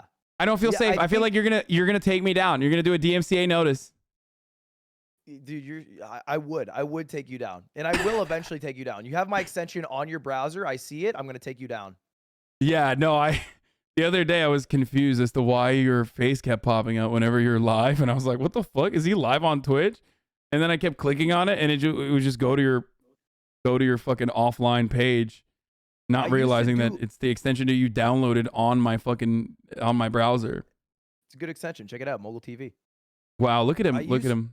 You didn't pay for this. I used to react to stuff. I used to do Sunday morning cartoons. I did it for like a month, and I hated it because I was bad at react. I'm a bad reactor. I love reacting. Which was in the video. I talked about it in the video. Okay, so what are the disagreements that we have then, you and I? The main disagreements are that people will set the line of what they think is okay arbitrarily. And like Tom Scott often says, the line is right under what they're currently doing. So you're like, watching Avatar is stupid because Viacom owns it. But then you turn on MasterChef, and then someone else will be like, watching I MasterChef understand. Dumb, but turn on YouTube. I understand. Which, again, and this is something I readily admit as well, it is that also, yeah, Tom Scott literally refused to be on Ludwig's game show because it's a Jeopardy clone. He knows no one is safe under the copyright law. That's exactly right. No, I know. So if copyright law is bad and we don't want it to be enforced, why are you testing the limits of companies by playing with more and more powerful groups, with streamers watching Home Alone, Lord of the Rings, Yeah, Like, no, why are we that's pushing why it? I think playing music, we all understand. I am a React Andy. I've been doing React streams for a very long time. I've been doing it when I had 1,000 people in here. I did it when I had 5,000, and I've been doing it to 40,000 viewers as well. So what usually I like to look at is whether or not there are mass takedowns of the original content on YouTube, because YouTube already has content ID, right? So oftentimes, if a video is not fully taken down in many different places on YouTube, and it's been there for months and months, that means, in my worldview, in my point of view, and I might be wrong on this, but that usually means that the content owner, the copyright owner, is not as strict at enforcing copyright and largely doesn't care unless someone pokes the fucking bear. Whereas Avatar: The Last Airbender is not like that. Or whole movies are not like that. It's still technically infringement, just like every other aspect is, just like, you know, having a Jeopardy clone is infringement. So I don't personally think that MasterChef, for one reason or the other, and I don't know why, up until this very moment, was very litigious about pursuing copyright. Does that make You're being sense? kind of a snitch. Like, you're saying what they're doing is wrong right now because like they didn't do the due diligence. Yeah, of course, but I don't think it's wrong. I think it's a good thing, because I think also the separate side of this is that it probably brings a lot of new eyeballs to the newer seasons. So I do personally think that it's I better. think that's revisionist, just based off of an excuse to do it. I don't think you entered. Oh, no, it no, being no, like, no, no, no, no. I'm gonna watch I'm just MasterChef saying that to there promote aren't newer negatives. seasons. There aren't foreseeable negatives. And then there are only positives on top of that, especially if you abide by certain arbitrary rules. Like I would love to see you in a boardroom with the executives at Fox. I don't think you win that argument.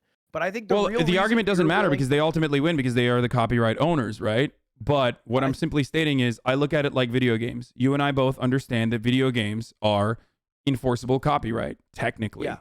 So video game creators in that industry recognize the importance of live streamers playing their video games, regardless of whether or not those video games are single-player games or multiplayer games, right? Based off precedent, people feel comfortable playing games. Yes. I think pushing the envelope in streamers' willingness to do it is just because, and this is a direct quote from you, by the way, I can move, I can duck, I can dive, I can change.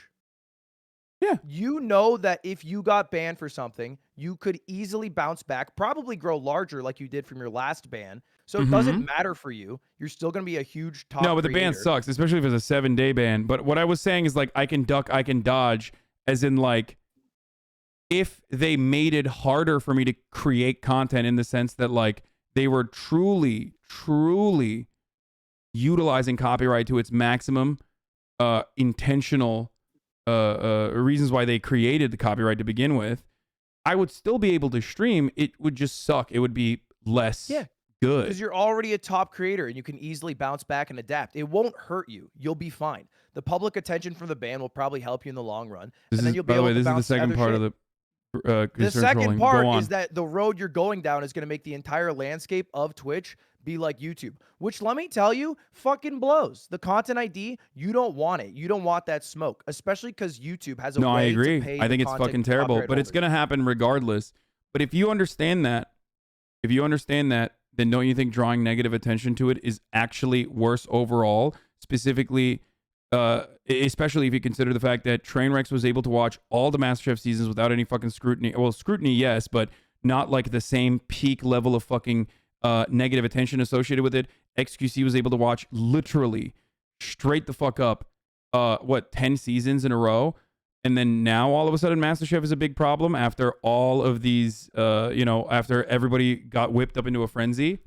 Well, the problem is because everyone's getting so comfortable, more creators are getting involved. Like Myth started Yu-Gi-Oh, Toast started like several animes, Pokey started Avatar. He's doing it again. He's Do outing you think everybody. Your stream is the hub for Viacom executives? You think they watch you really? Yes. When Ibai is live, they have things to do.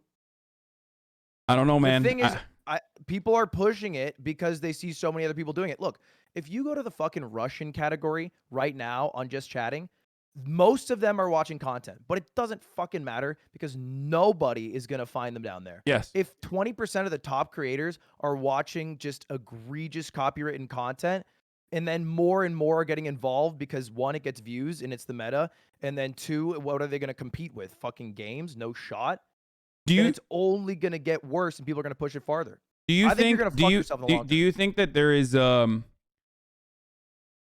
do you think that my set of expectations or the boundaries that I set, specifically like watching YouTubers, for example, obviously that's not going to fucking cause a lot of ire, with the exception of like the one or two YouTubers who are like, I don't like you, I don't want you to watch my content, which is fine, I apologize, never again, right?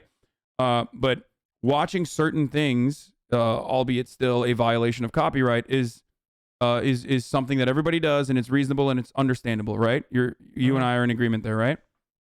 Yeah. So I guess the disagreement. Without copyright. Do you think that the area that we disagree with is that MasterChef also passes that boundary, that crosses that boundary of like pushing the line? I don't think I am willing to make any argument. I think I put the line right under what I do, and I think you do the same. Yeah, and I think for that we are both bad people. Yeah, but no, for sure. I think that like I'm careful. I don't play any music whatsoever. I've never played music whatsoever unless it's like literally someone I personally know who has released the fucking, you know, legal scrutiny personally on stream like JPEG Mafia did. But in most cases, like I'm very careful. I have been taken down for a DMCA in the past because I think it's like completely bullshit. But I was watching the presidential, I was watching the presidential debates, and everybody that was watching it got fucking clapped. I think that's bullshit. That's separate, okay? But ultimately, I don't think I crossed that boundary. Or I guess the boundary is changing. It always is changing. It's arbitrary because technically the real legal boundary is enforceable but insane. It's impossible to fucking stream around. Yeah, I think you do a good job. I think your willingness to keep the VODs up is a bad thing in general because, look, Twitch doesn't actively pursue copyright unless they're reach out to someone. You know that, right? Yeah. But they do know when you're playing copywritten content because the moment your stream ends, they'll mute the VOD in the sections that you're doing copywritten stuff. Yeah. So they're aware of it. They're just not actively pursuing it. Yeah, I mean, but you and I both understand that like MasterChef, considering how many people have watched it in the past and how many people watched it free of scrutiny, it didn't seem to meet that metric, right? If the metric is whoever decides to pursue it, which you and I think agree on, whatever they decide to pursue it, then I personally thought MasterChef until this very moment when they issued a DMCA would have not met that standard. I mean, it always does. You're just getting away with it. It's just more so you can get away with it. But that's it. But it's almost the exact same as saying like I'm getting away with having, like I mentioned earlier, a photograph that I do not own behind me of the Queen and Obama. I'm getting away with having a different rendition of Kermit the Puppet behind me. I'm getting away with having the Zelda Triforce logo behind me right now. None of these things are things that I actually paid licensing fees for to have on my stream. But the reason why I do that is because no one in the right mind would pursue that, even though they could technically pursue that. But that would make the space overall worse. Same with gaming. Yeah, I think that argument's dumb. I think you're saying that it's also illegal to do this. So like, hey man, this MasterChef should be fine. But no. I'm stating that copyright laws, if enforced, are ridiculous.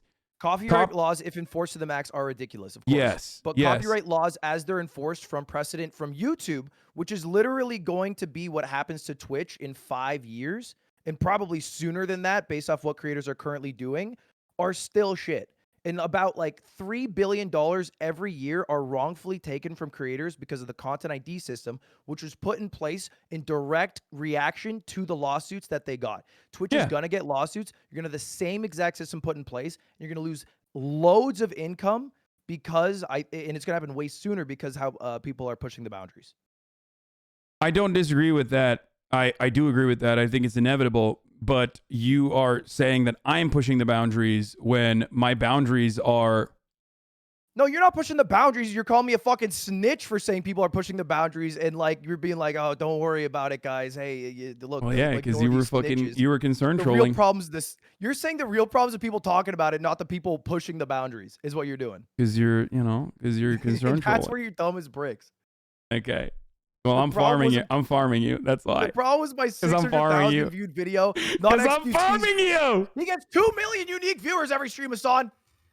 Well, he I would did. suck my own dick if I got 2 million views a video. Okay, listen to me. Listen to me. Okay, I'm sorry that you can't fucking drive in your car in the same way that we do out here on Twitch. Okay, but having said that, it's not like XQC wasn't, getting 2 million views on his unique viewers on his VODs for MasterChef season 1 through fucking 8. The only reason why it is now getting to this point is because many content creators, such as yourself, decided this was a good opportunity to make a YouTube video or even come out and fucking complain. And those complaints actually came from, some people were genuinely fearful without recognizing that they themselves were also adding on to the pile-on and making it a bigger situation than it actually was. And then other people were just making YouTube videos so they can farm that juicy ad revenue, which I don't even hate. I mean, I love you. You're gonna do what you're gonna do. I don't have a problem with that. I mean, I'm gonna, just like I said you were dry snitching to fucking farm some drama. You got, I think, 2 years. Yeah, 2 years. 2 years before Twitch has the same exact system as YouTube. Damn, 2 more years, dude. Better take advantage of that. Milk then. it while you can, brother. You know what's fucked about YouTube Content ID? I horizontally flipped and I changed the pitch of MasterChef and they still claimed it. Damn, they're fucking good. So and I was watching you. React and it still got it. That was that is ridiculous. It'll be a sad day. By the way, you understand though, right? Like that I do think I do genuinely personally believe that like you can't make that argument to fucking corporate executives who like nickel and dime everything regardless. So they would never actually be like, yeah, you are kind of correct that this probably is generating hype from an audience that would never ever in a million years know or care about MasterChef's new seasons or other properties, right? But video game companies recognize that, and that's what I base my statement off of. While it's still a violation of copyright, it does actually help overall for the newer seasons. I don't know how much it moves the needle for them, but I'm certain it does. I think it's not even worth saying because it's basically like, hey man, me making a few $100K off MasterChef was actually good. You can't even say it from your POV. No. I am quite literally saying that because ultimately it doesn't matter. I'm gonna watch some other shit. That argument makes no sense because it's like. That argument makes no sense because it's like, yes, you are foregoing a certain percentage of the revenue that you potentially could get by literally fucking allowing some people, like releasing your IP and allowing some people to actually fucking watch. Allowing some people to watch freely is one that works for me, okay? And the we pay you an exposure is like a really triggering statement for a lot of people that fucking lose their minds. But you and I both understand that the we pay you an exposure concept is so fucking powerful that the entirety of the video game industry, a multi-billion-dollar industry, literally thrives off of that. So much so that they've even changed games. Not only do they allow streamers to fucking stream their video games, and this also is single-player narrative-focused games as well that you're technically spoiling if you fucking play. Are you saying we should keep doing it to the extent where like we push it and then fight for it and then bitch until no, we'll never win. We'll never win. I personally do think that like more and more people as a consequence of this are more and more like on the younger side. Creatives are probably going to say, I'm releasing my IP. So those people are going to start getting like Video Game High School. The guy who made Video Game High School is, I think he came out and basically said, you guys can stream my shit. I don't give a fuck, right? It's great. It was Jimmy. Just he was like the some actor in the show, yeah. Yeah, just like some other musicians have said the exact same thing. Like BB No Money, for example, he's an independent artist. He's not beholden to the record labels, and he's like, yeah, play all my music. Between people overtly giving permission because they understand what they'll get from it, and then doing it, and then saying, hey, don't worry about what I'm doing. Trust me, you're gonna get dividends in the future from this. This is gonna help you big time, brother. Yeah, I mean, but we do that for everything is what I mean. We do that for small content creators and we do that for large content creators. And I personally believe that is the reason why I don't have a problem doing it. Do you understand? Do you understand that the only way you make money is with the top of the hour ad break, which is live right now, everybody? Got a minute ad break coming for you. Oh, if you want, yeah, that's right. And Ludwig and I are about to get into a really big argument right now. So I'm going to paywall this argument right now by running that 60-second ad break, unless you subscribe for $5 or for free with a Twitch Prime. That was great. That's not the only way I make money. The way I make money is subscribers. Like, this shit's easy, bro. Which is the stupidest way to make money, as you and I have. I know that's the way you make money because I've seen your Twitch deal love Mao. Okay, dude, let's not bring that up. Okay, yeah, it's not. I know how you make money, bro. I wouldn't even call it making money at that point. Honestly, everyone calls Hasan rich. This guy is P omegalo omegalo R. He's poor as fuck, dude. Okay, I'm not, but like, it's just that Twitch definitely benefits a lot from my existence on the platform more than I benefit from being on the platform. I make more money for Twitch. One-ply TP head ass house is insane. That people are making a fuss about it. No, first of all, I don't have one ply. How dare you, bro? It's half a ply. That's not true. I have great toilet paper. Your bro to come in to like give me a little extra. You reuse it. You like put it in the dishwasher, bring it back. Yeah.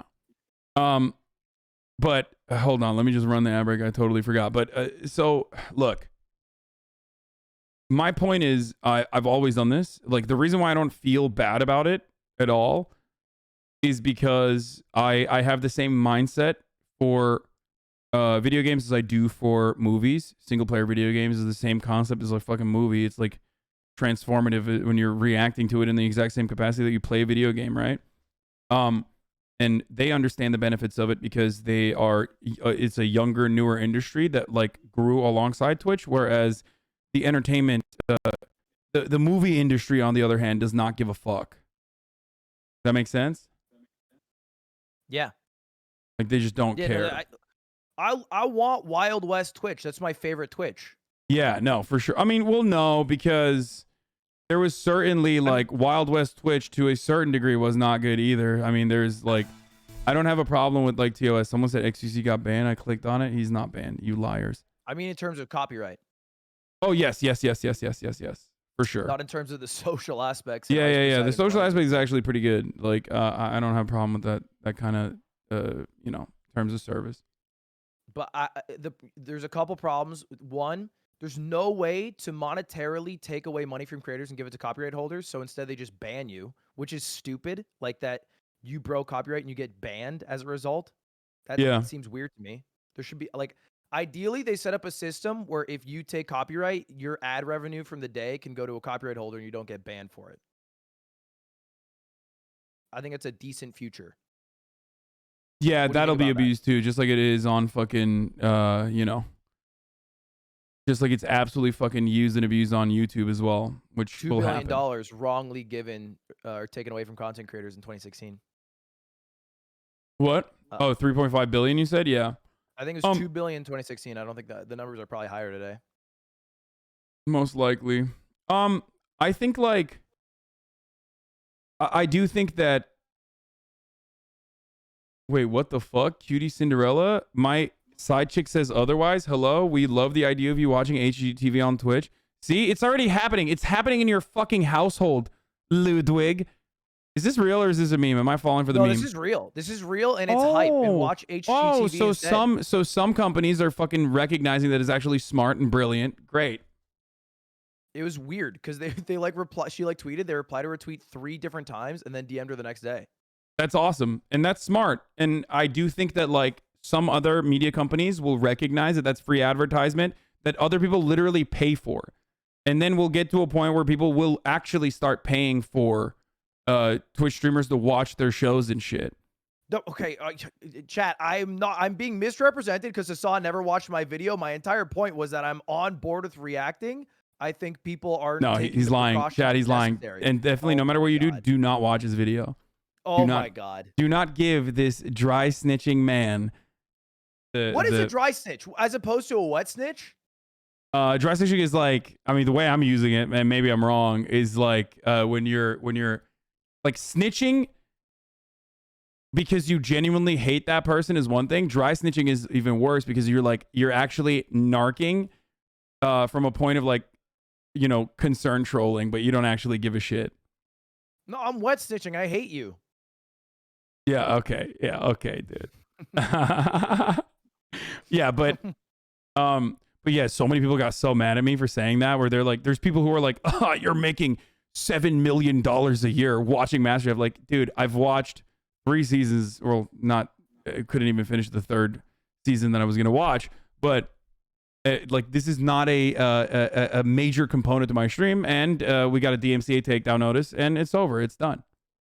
And now it's the era of HGTV and Property Brothers. Yeah, exactly. Let's go, dude. Let's fucking go. Yeah, but most people are you know, they think we hate one another. So now you saying that only makes them think that as well. Damn right. But yeah, I do. Destiny's bar mitzvah after this. Here's the part where you and I agree, though. Even though I think you think MasterChef falls under that umbrella as well, I think watching anime that is like super paywalled, that's not good at all. That is actually poking the bear. Watching full movies, completely unacceptable. Completely fucking poking the bear. The only reason why I thought MasterChef was one that we could get away with, and therefore underneath the bar, was because other people had done it in the past and had done it for a very, very, very long time, and that they were not super fucking litigious with their copyright compliance. So I thought that it was below the bar. You understand? And I was wrong. Yeah, and you'll constantly be wrong because we're playing in a game of fuck around and find out. And so you think you're right, but you're going to fuck around and find out you were absolutely wrong, and then one day get dicked down. But until then, God damn it, Property Brothers till death. Well, yes, but also fuck around and find out is, again, like you and I both agree, is something that we do regardless, right? It's something that we do non-fucking stop. It's kind of what makes the internet a beautiful place. I'm on YouTube. I couldn't even if I wanted to, but I don't want to because my morals and ethics don't line up with that. Oh, so you mean there's a copyright enforcement mechanism that's automated that holds you accountable? That's what you mean? I didn't know that Content ID was also a substitute for your morality. In part of the negotiations, I was like, please double Content ID me. Yeah, they were like, make sure that I can't even watch someone else watching something. You know, that's my dream. Yeah, but you and I both, I don't know. You understand where I'm coming from, right? Like, I hope, with respect to like older seasons of television shows that like no one gives a fuck about. Like, I watched Black White, the Ice Cube TV show that was fucking awesome about like, and there was a lot of commentary on it. Technically, the clips of that, if edited appropriately, could absolutely fall under the category of fair use. Whereas like the live stream broadcasting component of that is not pre-edited, so obviously it wouldn't. But even then, why the fuck would anybody be like, it's not even in circulation anymore? Do you see what I'm saying? So why would anybody pursue that? Same with older seasons of MasterChef that only generate hype for the newer seasons of the same property. We are aligned in everything except you place blame on LSF chatters and then people talking about the issue, and I place blame on the people pushing the boundaries. No, I place blame on people pushing the boundaries as well. I just personally did not think that MasterChef, older season of MasterChef, was pushing that boundary. No, I absolutely do place blame on people pushing the boundaries as well. Like, I don't think, I just said it. Watching full movies is pushing the fucking boundary to a degree where you're absolutely going to get fucking clapped. Watching new seasons of a TV show that's like currently in circulation, right? That is poking the bear. That is pushing the boundary. So I do agree with that for sure. I just don't think that older seasons would have ever been older seasons of like watching a show that isn't even being taken down en masse from YouTube was ever going to draw this kind of controversy or ire if it wasn't for a lot of people who are manufacturing outrage. Because like, do we agree on this? Do you think that like all the people that are fucking talking about like how angry they are, do you think that they're like actually fucking angry? Like, do you think that they care about the corporate bottom line? Give me an example. When someone on LSF says, these millionaires are making millions and millions of dollars off of like reacting to fucking other people's content, like, you know, what about the residuals that the sound guy was supposed to get from that, huh? How is that being a good socialist, you fucking piece of shit? You're making money off their IP. Do you think that guy legitimately cares about like IP law and wants to enforce IP law to the maximum degree? I think they're absolute non-factors in the outcome of the situation, and that they are just having fun little drama discourse. I mean, people are, people are fucking literally tweeting at the companies and shit. You know what I mean? So like, also non-factors. The companies aren't seeing that. so why do you think it happened now, despite people watching MasterChef for a very, very long time? Do you not think that like controversy was partially responsible for? I mean, I'm pretty sure Gordon Ramsay and Fox is probably in negotiations with Twitch to partner together, and then from that partnership, they probably just caught wind. Because it's not Gordon Ramsay seeing a tweet; it doesn't fucking have anything to do with it. But they are. I don't think Gordon Ramsay seeing a tweet works in that way. I think Gordon Ramsay seeing a tweet. I mean, Gordon Ramsay's not going to see a tweet and then make a call and be like, "Get these Twitch people out of here." It's more so that they have open negotiations with Gordon now, and so maybe it's just Twitch being like, hey, let's clean this up, or it's maybe like, hey, what the fuck is No. going on here? I got a DMCA. I got a takedown notice, and it's directly from Fox. Yeah, so it's not Twitch. Let's clean this up. I would presume it has to do with Twitch being in negotiations to do some sort of live content with Gordon. I could see that for sure. I think that is in the works. I could see that being in the works for sure. There have been, you know, metas of like reacting to other shows where like, you know, those very same shows and those very same networks still market on the platform itself, though. They have like big marketing agreements and even like larger ad campaigns that have even, you know, they have larger ad campaigns with Twitch while, you know, there's still people watching that sort of stuff. So I think that either that or everyone at Fox just watches my Pog tent. And then they were like, oh my God. No, I don't think you were personally. No. I don't think it's you personally. But I do think that like when shit like this trends, right? When shit like this starts trending, of course, if the other party wants to, and a mega corporation is always going to be like, yeah, what the fuck? This is unacceptable. Let's make some money off this, or let's stop this happening.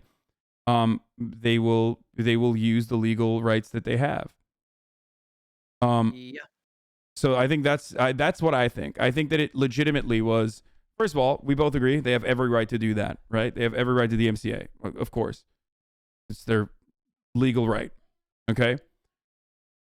The reason why they didn't do it for a very, very, very long time is because I think they just didn't give a shit. They just didn't care about older seasons.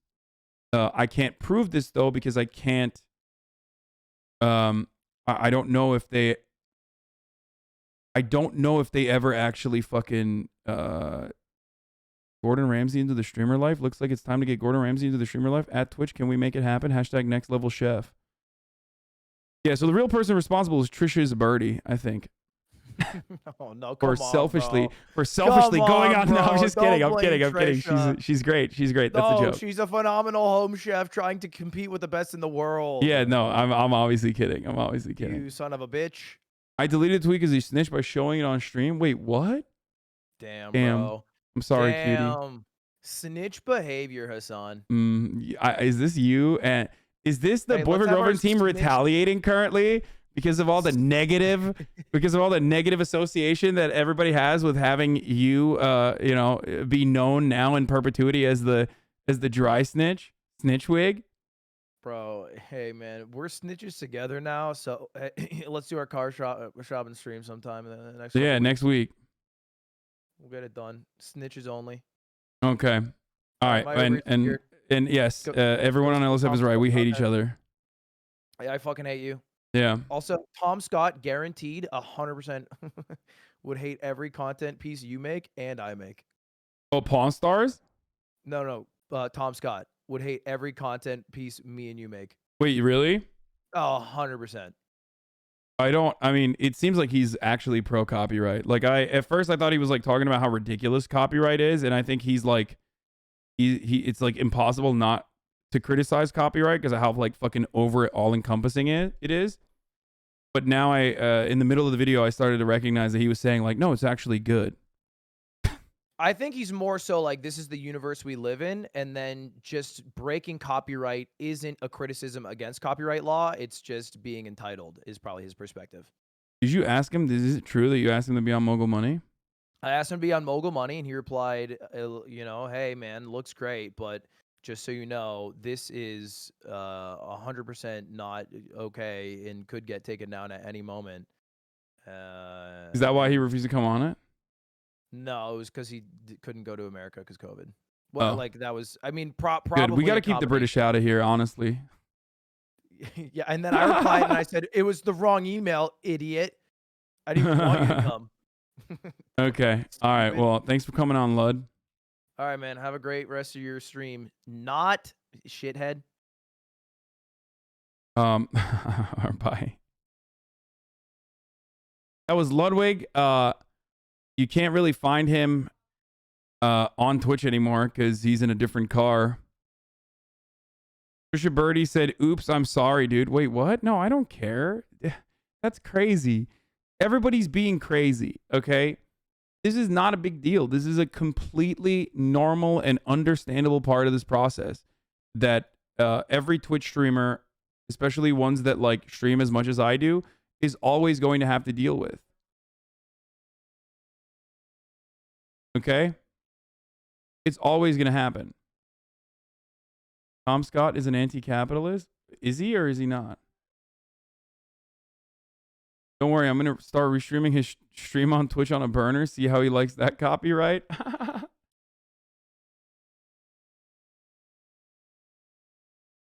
So yeah, the thing, we're going to get back to that right now. The thing that I don't get is that there are some episodes of similar shows on which full are posted on official YouTube channels. So are those okay to watch? No, because it is all entirely reliant on, it is entirely dependent on whether the owner of the copyright chooses to enforce it or not. Also, one other thing I will mention about this is that this DMCA debacle has 10,000 tweets, and yet I have 25,000 fucking tweets to show you further where people's energy lies on issues like this, okay? I just want to point something out here. Motherfuckers do not care about copyright. They care about how far it goes in shitting on someone that they fucking despise.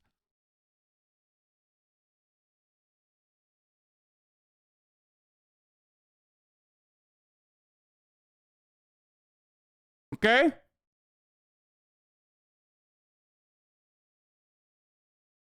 Ha, you're mad, aren't you, nerd? I'm sitting in my one-bedroom apartment couch seething. My life sucks, but today the billion-dollar production company flexed their muscle and you're mad. The little guy like me won today. Me and Elsa will still celebrate with frozen pizza tonight. Yeah, and I hope the middle of that frozen pizza is fucking cold, dude. Guess what? Charlie says, no one likes the MCA. No one is licking corporate ass and applauding them for banning Pokimane. It's just common sense. You can't stream a full TV series / anime / movie franchise on Twitch. No studio will ever say, yeah, if you buy our Blu-ray, you can stream it to 40K people who haven't.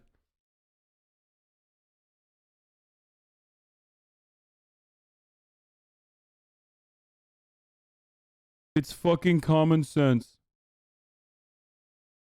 Did you watch Charlie's video? Not yet. We are going to, after this Tom Scott video is over. The next step is a lawsuit. Maybe for the uploader, but more likely the same would happen as all those years ago. The big media companies would go to YouTube and say, you're allowed. You talk way meaner to us than you do Ludwig? Yes, because I have the context of knowing Ludwig.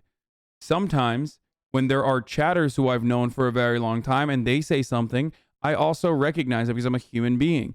I know Ludwig. I love Ludwig. I've hung out with Ludwig. Okay. I have experiences that I have formulated with Ludwig that is entirely different than someone coming in here and being like, haha, you just got absolutely ass blasted by the mega corporation and that's a good thing. So yeah, when someone says that, I have to ban them. When Ludwig says that, I know Ludwig. I've known Ludwig's sister for even more years than I've known Ludwig. I have a relationship with Ludwig. I've kissed Ludwig, okay? So clearly, that is the difference. I am not, unfortunately, I'm not an empath, okay? I'm not an empath, and therefore, I can't fucking, you know, as an empath would, figure out what the intentions are when someone is fucking trolling in the chat. Usually I'm very open-minded and I still respond to people. But, you know, if you're behaving in a way that is consistent with like all these other fucking pieces of shit on the internet, and I can't tell if you're trolling or not because I haven't seen your name enough times pop up in the fucking chat, then I might ban you and be mean to you. Allowing this to happen. You're making money off this. We're going to sue you out of existence. Sadly, it's not about what's fair or what's just. It's about the arrangement that YouTube and the big media companies have come to. It's not ideal, but under copyright law, current copyright law at least, I don't think there's a better option. And I don't want to sound like the grumpy old man complaining about the kids these days. But yes, when I started on YouTube, 2006, there was no monetization option. Creators could not earn money on platform at all. And that was fine because it was a miracle that someone was offering to do the incredibly expensive and difficult job of hosting video for free. One of the reasons there aren't any serious competitors to YouTube is that it is ruinously expensive to run a video hosting site. You either have to be a subscription service or one of the world's largest advertising firms. A lot of folks, particularly younger people who have only joined YouTube in the last couple of years, have a different baseline for this. They think that they have the right to upload long compilations of their favourite videos with maybe a few words spoken between each clip and make loads of money from it, that is something that they are entitled to do, and that any copyright owners who complain are censoring them and putting in false claims.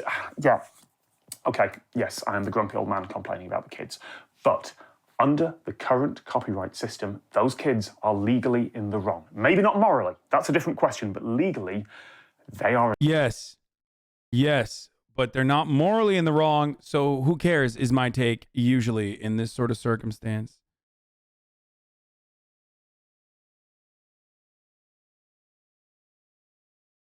Okay, we might have Moist Critical come on in a brief moment after this video as well, but I gotta pee first. Are in the wrong. There is an enormous distance between what the law says and what the world's actually doing. And that is where most of this tension comes from. So, how do we fix it? I have to pee so bad. Hold on.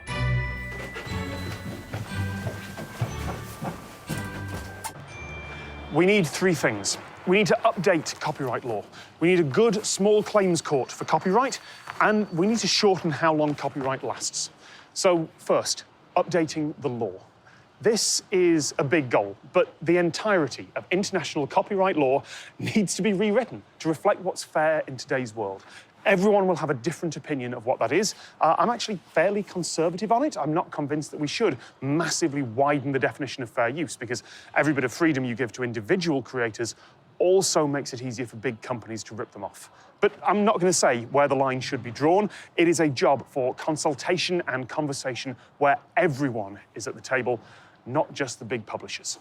And if completely rewriting international law seems unlikely, then it's still possible to push for changes.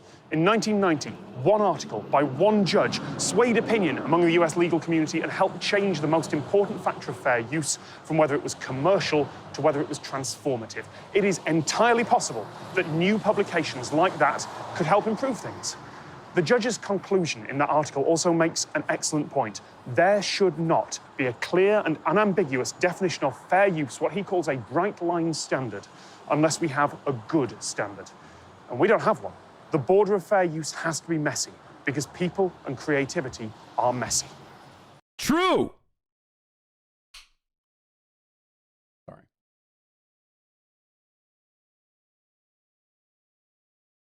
Imagine someone putting on a relatively small YouTuber's video and walking away for it for peeing. Clearly you don't care about the video, you're just using it for content. I don't know how you can defend his behavior. It's immoral.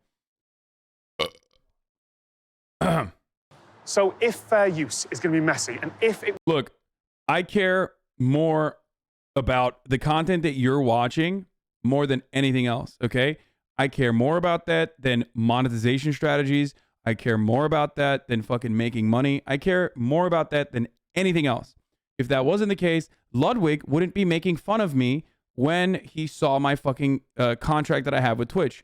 One of the immediate examples of that is that I straight up personally only run 1 minute of ads at the top of the hour. I'm not going to run it right now. I already ran it. Like, Because why? Because I think it cucks the fucking content if it's 7 minutes of fucking ads an hour. Okay? And it cucks the content if I'm constantly doing fucking sponsored streams rather than speaking my fucking mind. That's why my primary mode of monetization is subscriptions. Okay? So, yes, of course I could pause the fucking video when I go pee. Okay? I could just go, I could do this. I could just do this and wait while I'm going out to pee and pause the video. But that cucks the content. You are not going to enjoy that. Okay? So that's why I have to take these fucking precautions and continue streaming while I'm peeing. Okay? It's for you. It doesn't do anything to me. I don't give a fuck. It is for you. So stop complaining. It will inevitably lead to conflict. Let's make resolving that conflict quick, fair, and accessible. This is already starting to happen in the United States, but badly. The UK has one of the world's friendliest copyright regimes for individual creators. We have the Intellectual Property Enterprise Court, which is mainly based here at the Royal Courts of Justice in London, and it's a specific court to deal with cases about copyrights and patents and trademarks. And that court has a small claims track. If you're an individual photographer or video maker, you can do the research, file the right forms, follow the right procedures, and issue a claim as a litigant in person, which is the fancy British term for without a lawyer. I've done it because a major company ripped off one of my videos. This court is designed to be more friendly for individuals. The procedures are more relaxed. It's almost like mediation rather than a court, except that if all negotiations fail, then there is a judge issuing a legal order at the end of it.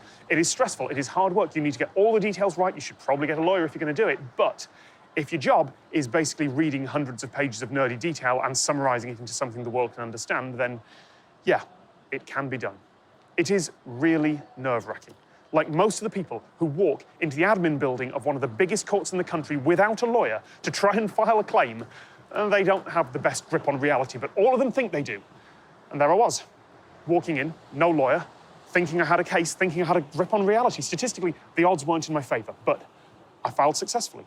And the company settled with me. They paid me to drop the claim because they were in the wrong. And they knew they were in the wrong, and they knew I could actually get it to a judge in exchange for a bit of work and a court fee of just over £100. That's awesome. There is a plan to do something like that in the United States. Maybe that's why he thinks that, like, some copyright is not bad, which, again, kind of goes along with what I have said as well, which is that, like, copyright that is there to protect smaller content creators from larger content creators stealing their shit is it's good. A good thing. That is, if it wasn't a good thing, that's not what the fucking mega corporations would use when they're justifying why they do it. For example, famous case Napster v fucking Metallica, okay? When they were making arguments at the behest of tiny artists, but it was for fucking Metallica. But it's a little bit more ridiculous when you're like, hey, we as a mega corporation believe that, like, or a mega brand that, you know, has billions of dollars in revenue are fucking mad that, is that what he said in When I Peed? Okay, well, there you go. Didn't even need to fucking watch it because I already pre-watched it. That's right. Anyway. But as I was saying, it's like, that's just fucking how it is. This is the reason why big corporations don't. It's like when the Republican Party that is advocating for mega corporations and the billionaires and the wealthy turn around and say, we are out here defending small business owners. And some of you dumbasses hear that out and go, yeah, that's right. They are defending small business owners. And that's precisely what is happening when you fucking, advocate for big DMCA and the long dick of the law and the corporate oligopoly structure that basically determines what constitutes fair use and what the copyright laws are. Let's continue. At the time of recording, the Copyright Alternative in Small Claims Enforcement Act, the CASE Act, is passing through government. Unfortunately, it has massive flaws. Using the new small claims track is voluntary for both parties, which means that if you want to sue a big company, that company can just choose to opt out and require you to take the expensive path. And to quote an explainer, if the losing party does not comply with the judgment, the prevailing party can bring an action in federal court to enforce it. So if you actually want the judgment to be effective, you may have to take the expensive path anyway. In short, all the power is still with the people who have money. And also, Charlie's coming after this. He's already in the. I think he's like in my Discord or something. He was saying that like he's watching the stream. Oh, and it means that it's now much, much cheaper for big companies to try and enforce unfair claims against large numbers of individuals. It's a so-called default judgment mill. The Case Act is not a fix. It's a step sort of in the right direction, but it's not great, and it may well lead to more problems. There's also a wider problem dealing with this across international borders, but that's a separate issue. Having a working small claims process in the United States would help address the massive imbalance between the rights of individuals and the rights of huge corporations, at least on this platform, on YouTube. And even if that's just in the US, from there, the world will follow. So then finally, we shorten how long copyright lasts. Yes! Under current US law, if a modern work has an individual author, then its copyright generally lasts until death plus 70 years. For works by a corporation, it's 95 years from publication. There are a huge number of that number suspiciously has grown whenever it has reached a particular IP. That number suspiciously has gotten larger and larger and larger every single time, every single step of the process. Whenever there's a particular mouse in question, I wonder what that fucking IP is. Strange stuff, dude. Strange stuff happens. Complicated factors for older works because of the many, many changes to the law over the decades, but that's a decent rule of thumb. And that's too long. Yes! Singer-songwriter turned politician Sonny Bono, the person who the Copyright Term Extension Act of 1998 was named after. He believed that copyright should be forever. That the great Ew. That is nasty as fuck, dude. You are the fucking worst, okay? What a fucking awful, awful, anti-art, pro-capitalist, disgusting approach. Holy fuck, dude. Some of these recording artists are just like, they're insane, okay? He also got killed by a fucking tree. Wait, really? Grandchildren of Shakespeare should still be able to charge licensing fees for adapting Shakespeare's work, or more likely, those rights would have been sold to a corporation at some point, and Shakespeare Intellectual Property Limited would now be able to collect license fees into eternity. I think that opinion is so ridiculous as to be indefensible. If copyright lasted forever, if nothing ever entered the public domain, then yeah, someone would still have the final say on how Shakespeare could be adapted or performed. Perhaps you could perform it however you wanted, but only by paying an enormous license fee. Little community theatres like this, priced out. Or perhaps someone would want to defend the Shakespeare brand guidelines and insist that all adaptations be entirely faithful to the original text. So no Baz Luhrmann Romeo and Juliet without permission, no 10 Things I Hate About You without permission. The Lion King? Very close to Hamlet, that you want to avoid that lawsuit, making a reference to how all the world's estate. Because ultimately, as I've said probably 700 times in this process, art is fucking derivative, okay? Derivative. Age. Pay up, needs a license. And if you think that's ridiculous, find any book that quotes one copyrighted song lyric. He had a bad taste, so let's celebrate his dying in a skiing accident. Disgusting chatters. Yeah, disgusting chatters. Maybe to introduce a chapter, there will be an acknowledgement somewhere that they've got permission from the copyright holder. The point of copyright is to allow people to profit from their creative work. I'm not against copyright. I rely on copyright to earn a living. But the works that fall into the public domain are vital for creativity. And patents only last 20 years. 20 years before your patent expires and anyone can take your actual, physical, real-world invention and just churn out cheap copies for everyone. If you invent something that literally changes the world, great. You get 20 years to make all the money you can, and after that, you will be outcompeted by other people who can do it better and cheaper. But write a song, you get until you're dead, plus your descendants get another 70 years. That is ridiculous. And meanwhile, all the orphaned works, the obscure things where no one can track down the copyright holder anymore to ask for a license, well, they can't be archived, they can't be copied, they often can't be preserved at all, just because no one knows who to ask for permission. The longer copyright is, the worse that problem gets. And I know a 20-year copyright term that matches patents would never get through modern politics. When you have enormous corporations that earn billions from their copyrighted back catalogue, it is trivial for them to spend a fraction of that on lobbying to make sure Now, this part, by the way, or this take, by the way, should also be obviously expanded to pharmaceutical patents, right? But in the case of pharmaceutical patents, I think that that is like abysmal, okay? I think that that is so abysmal that it should be illegal, and every single person that has ever enforced it and every single person that has ever advocated for it should be locked away in jail. This only fucks up art, and art is important, and it's beautiful, and it's entertainment, and it's content, and it fucking makes our lives a little bit better when we're going through horrible shit, regardless, right? But that is nowhere near as fucking damaging and as horrifying as doing this to pharmaceutical patents. Your copyright doesn't get reduced. I would like it to be 20 years. I would campaign for 20 years, but I also know that it's not going to happen. And to be fair, it does feel like the people who made the songs of the 80s and 90s, the songs that are still being listened to in this current nostalgia cycle, they should probably be able to make some money from that. So I would suggest 50 years. It's an easy number. It allows a couple of nostalgia cycles to happen. And it would mean that right now, the 60s would be public domain and the 70s would be on their way. The decades that are no longer pop culture nostalgia, but history. Pachelbel, Chopin, Beethoven, they should already be joined in the public domain by Dylan and Mitchell and Hendrix and Klein, Shakespeare and Shelley, either Shelley. They should be joined by Lee and Hella and Orwell and countless others, including the works that no one can trace the owner of, because after 50 years, you shouldn't need to trace the owner of a work. You should just be able to use it. Anyone should be able to make a James Bond movie by now, because they'd probably do a better job.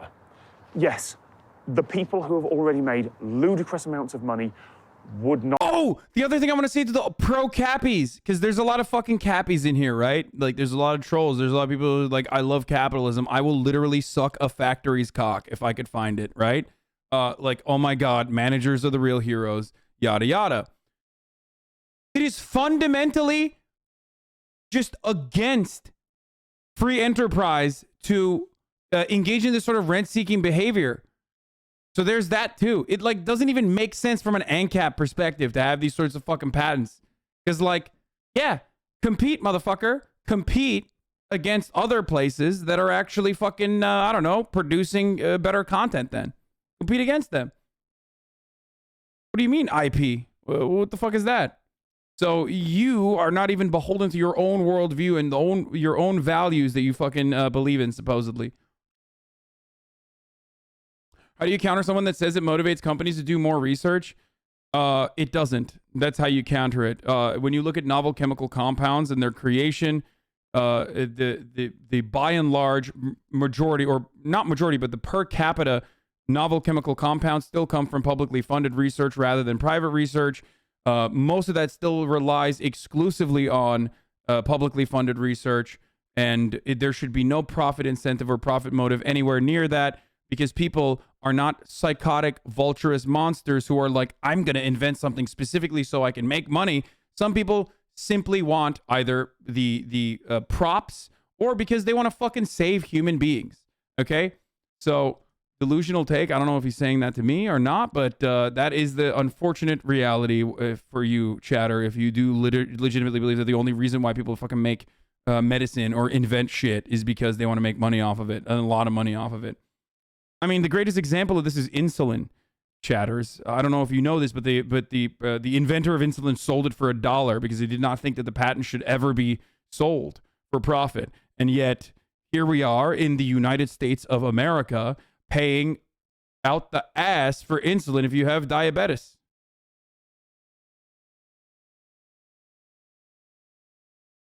The unfortunate reality is that capitalism is the way of the land. Okay? No matter which way you cut it, we live under a global capitalist organization of the economy. And because of that, it impacts the way we see ourselves. It impacts the way we interact with one another. And because of that, we unfortunately forget that collective action is at the heart of human achievements and accomplishments just as much as, or even more so than individual acts. Okay? But because we live in a capitalist organization of the economy and it impacts every facet of our lives and it makes us feel the way that we do about ourselves and about our fellow men and women, that we mistakenly assume that selfishness is the most important natural human phenomena. But to be human is to overcome nature. Okay? Let's continue. Not be able to. By the way, this was a 42-minute video, and I've been watching it for 2.5 hours, and that's precisely why I fucking transformed this shit. It's really funny when LSF oftentimes is fucking shitting on me for constantly pausing and constantly fucking giving my take, and then they turn around and they say, all you do is watch YouTube videos, and you don't do anything. You just never pause the YouTube videos. You're just stealing the content. Suck my fucking dick. Make as much anymore, sure. But the artist's work, the thing they're supposed to actually care about, could be enjoyed and built on by everyone. And the few artists from back then who are still popular will be absolutely fine, continuing to make money from their world tours and merchandise and public appearances and newer albums. And an entire new generation would get exposed to music and writing and art that might otherwise be forgotten about. A shorter copyright term would badly affect perhaps a few hundred people in the world, the folks who created one hit song or one incredible book that is still bringing them money decades later, and who are now relying on that money as their only source of income. It's not many people, but yes, the very, very, very few who fit into that category, it'll suck for them. If royalties were their pension scheme, I mean, that's bad financial planning, but if they were thinking that the one song they made in '64 will get them through their retirement, yeah, it's going to be a shock. I do not believe that that's a strong enough argument to justify locking up all that creativity, all that potential for the entire world for that long. No one's going to stop creating because they only get 50 years or 20 years copyright. Songwriters and authors and filmmakers and choreographers and YouTube creators, we make things because we can, because we have ideas and we want to show them to the world, not because we're thinking that our grandchildren might one day have a chance of getting a trickle of money from some future copyright license. So when I say that YouTube's copyright system isn't broken, I mean it. It's a reasonable patch, a bit of duct tape, holding together a system that's somehow still just about working despite being completely unsuited for the modern world. Yes, occasionally it goes wrong. When that happens, it should be fixed quickly and transparently. But the long-term solution is not to apply another patch on another patch on another patch on another patch. The solution is to fix the system that it's trying to work. I don't know why people thought I was going to disagree with this. I do agree with him. Content ID is a product of our insanely over-encompassing and oftentimes psychotic and counterproductive and anti-art copyright laws that we have. YouTube is simply a platform that is trying to abide by those restrictive legislative measures while simultaneously allowing new content to exist on its platform. So I do agree with him that, you know, the world's copyright system is fucking fundamentally broken. Obviously, the reasons for why I feel that way are Marxist ones. I don't know if Tom Scott is also of that same mindset. Maybe not. But yeah, we do end up agreeing on this in the end. Work around, because that's the problem. YouTube's copyright system isn't broken. The world's is. All right, that's it. Remember to like, comment. Oh, come on. Over on Nebula, I've got a new series. Here's the trailer. He's an open source guy, lol. Okay, there you go. I liked him a lot. He seems like a very serious dude, and he probably would fucking despise me, considering like what he, like the slight against Ethan a little bit. Like, if he thinks Ethan is unserious and like kind of, you know, like that, then he's gonna fucking hate me overall. But I like it. I like him and I like his content. His videos are actually incredibly interesting. Yeah, I'll watch more of his videos for sure. Ever notice there are multiple email services but only one video service? Yes. Basically a Tom Scott parody video. He said on Twitter he doesn't like he was made a meme. What? I think he hates Reddit just like you. No, but I can tell that he's the type of dude who would not like me, because like he would see a fucking out of context clip of me and be like, this is a fundamentally unserious person who reacted to my video and misunderstood the point because he saw like 30 seconds of it. You know what I mean? And I feel like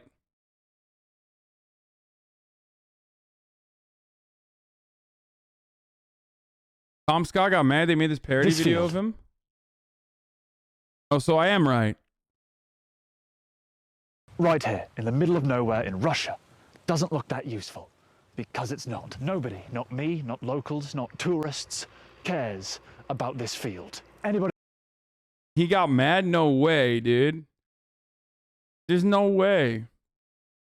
He would discover your bravophobia. Yeah, I claim to be a bravophobe, but yet here I am taking bruvs very seriously all the time. Curious. All right, let's see. Where the heck is Charlie? He probably fucking died, okay? Homie probably died waiting for me because, you know, it took a long ass time. Here, I'm gonna call him. Hello? Yes. It's me, Charlie, and I totally agree with everything you're saying, Hasan. Whoa, Charlie, what's up, dude? That's crazy. Yeah. You're a lot smarter than me, and also your hair is much better looking than mine. Whoa, I can't believe he said that, dude. That's crazy. No, I mean, come on. Your hair is way nicer. No, I mean it.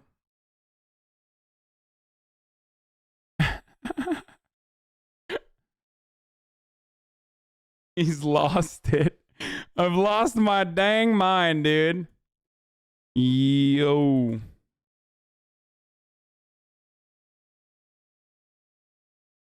He's going to copyright claim his voice. He didn't get mad. He just said that people wouldn't take him as seriously and it would give him less opportunities to see cool shit and share it with his audience. Most of his recent content is explaining weird little eccentricities of the world. Wait, really?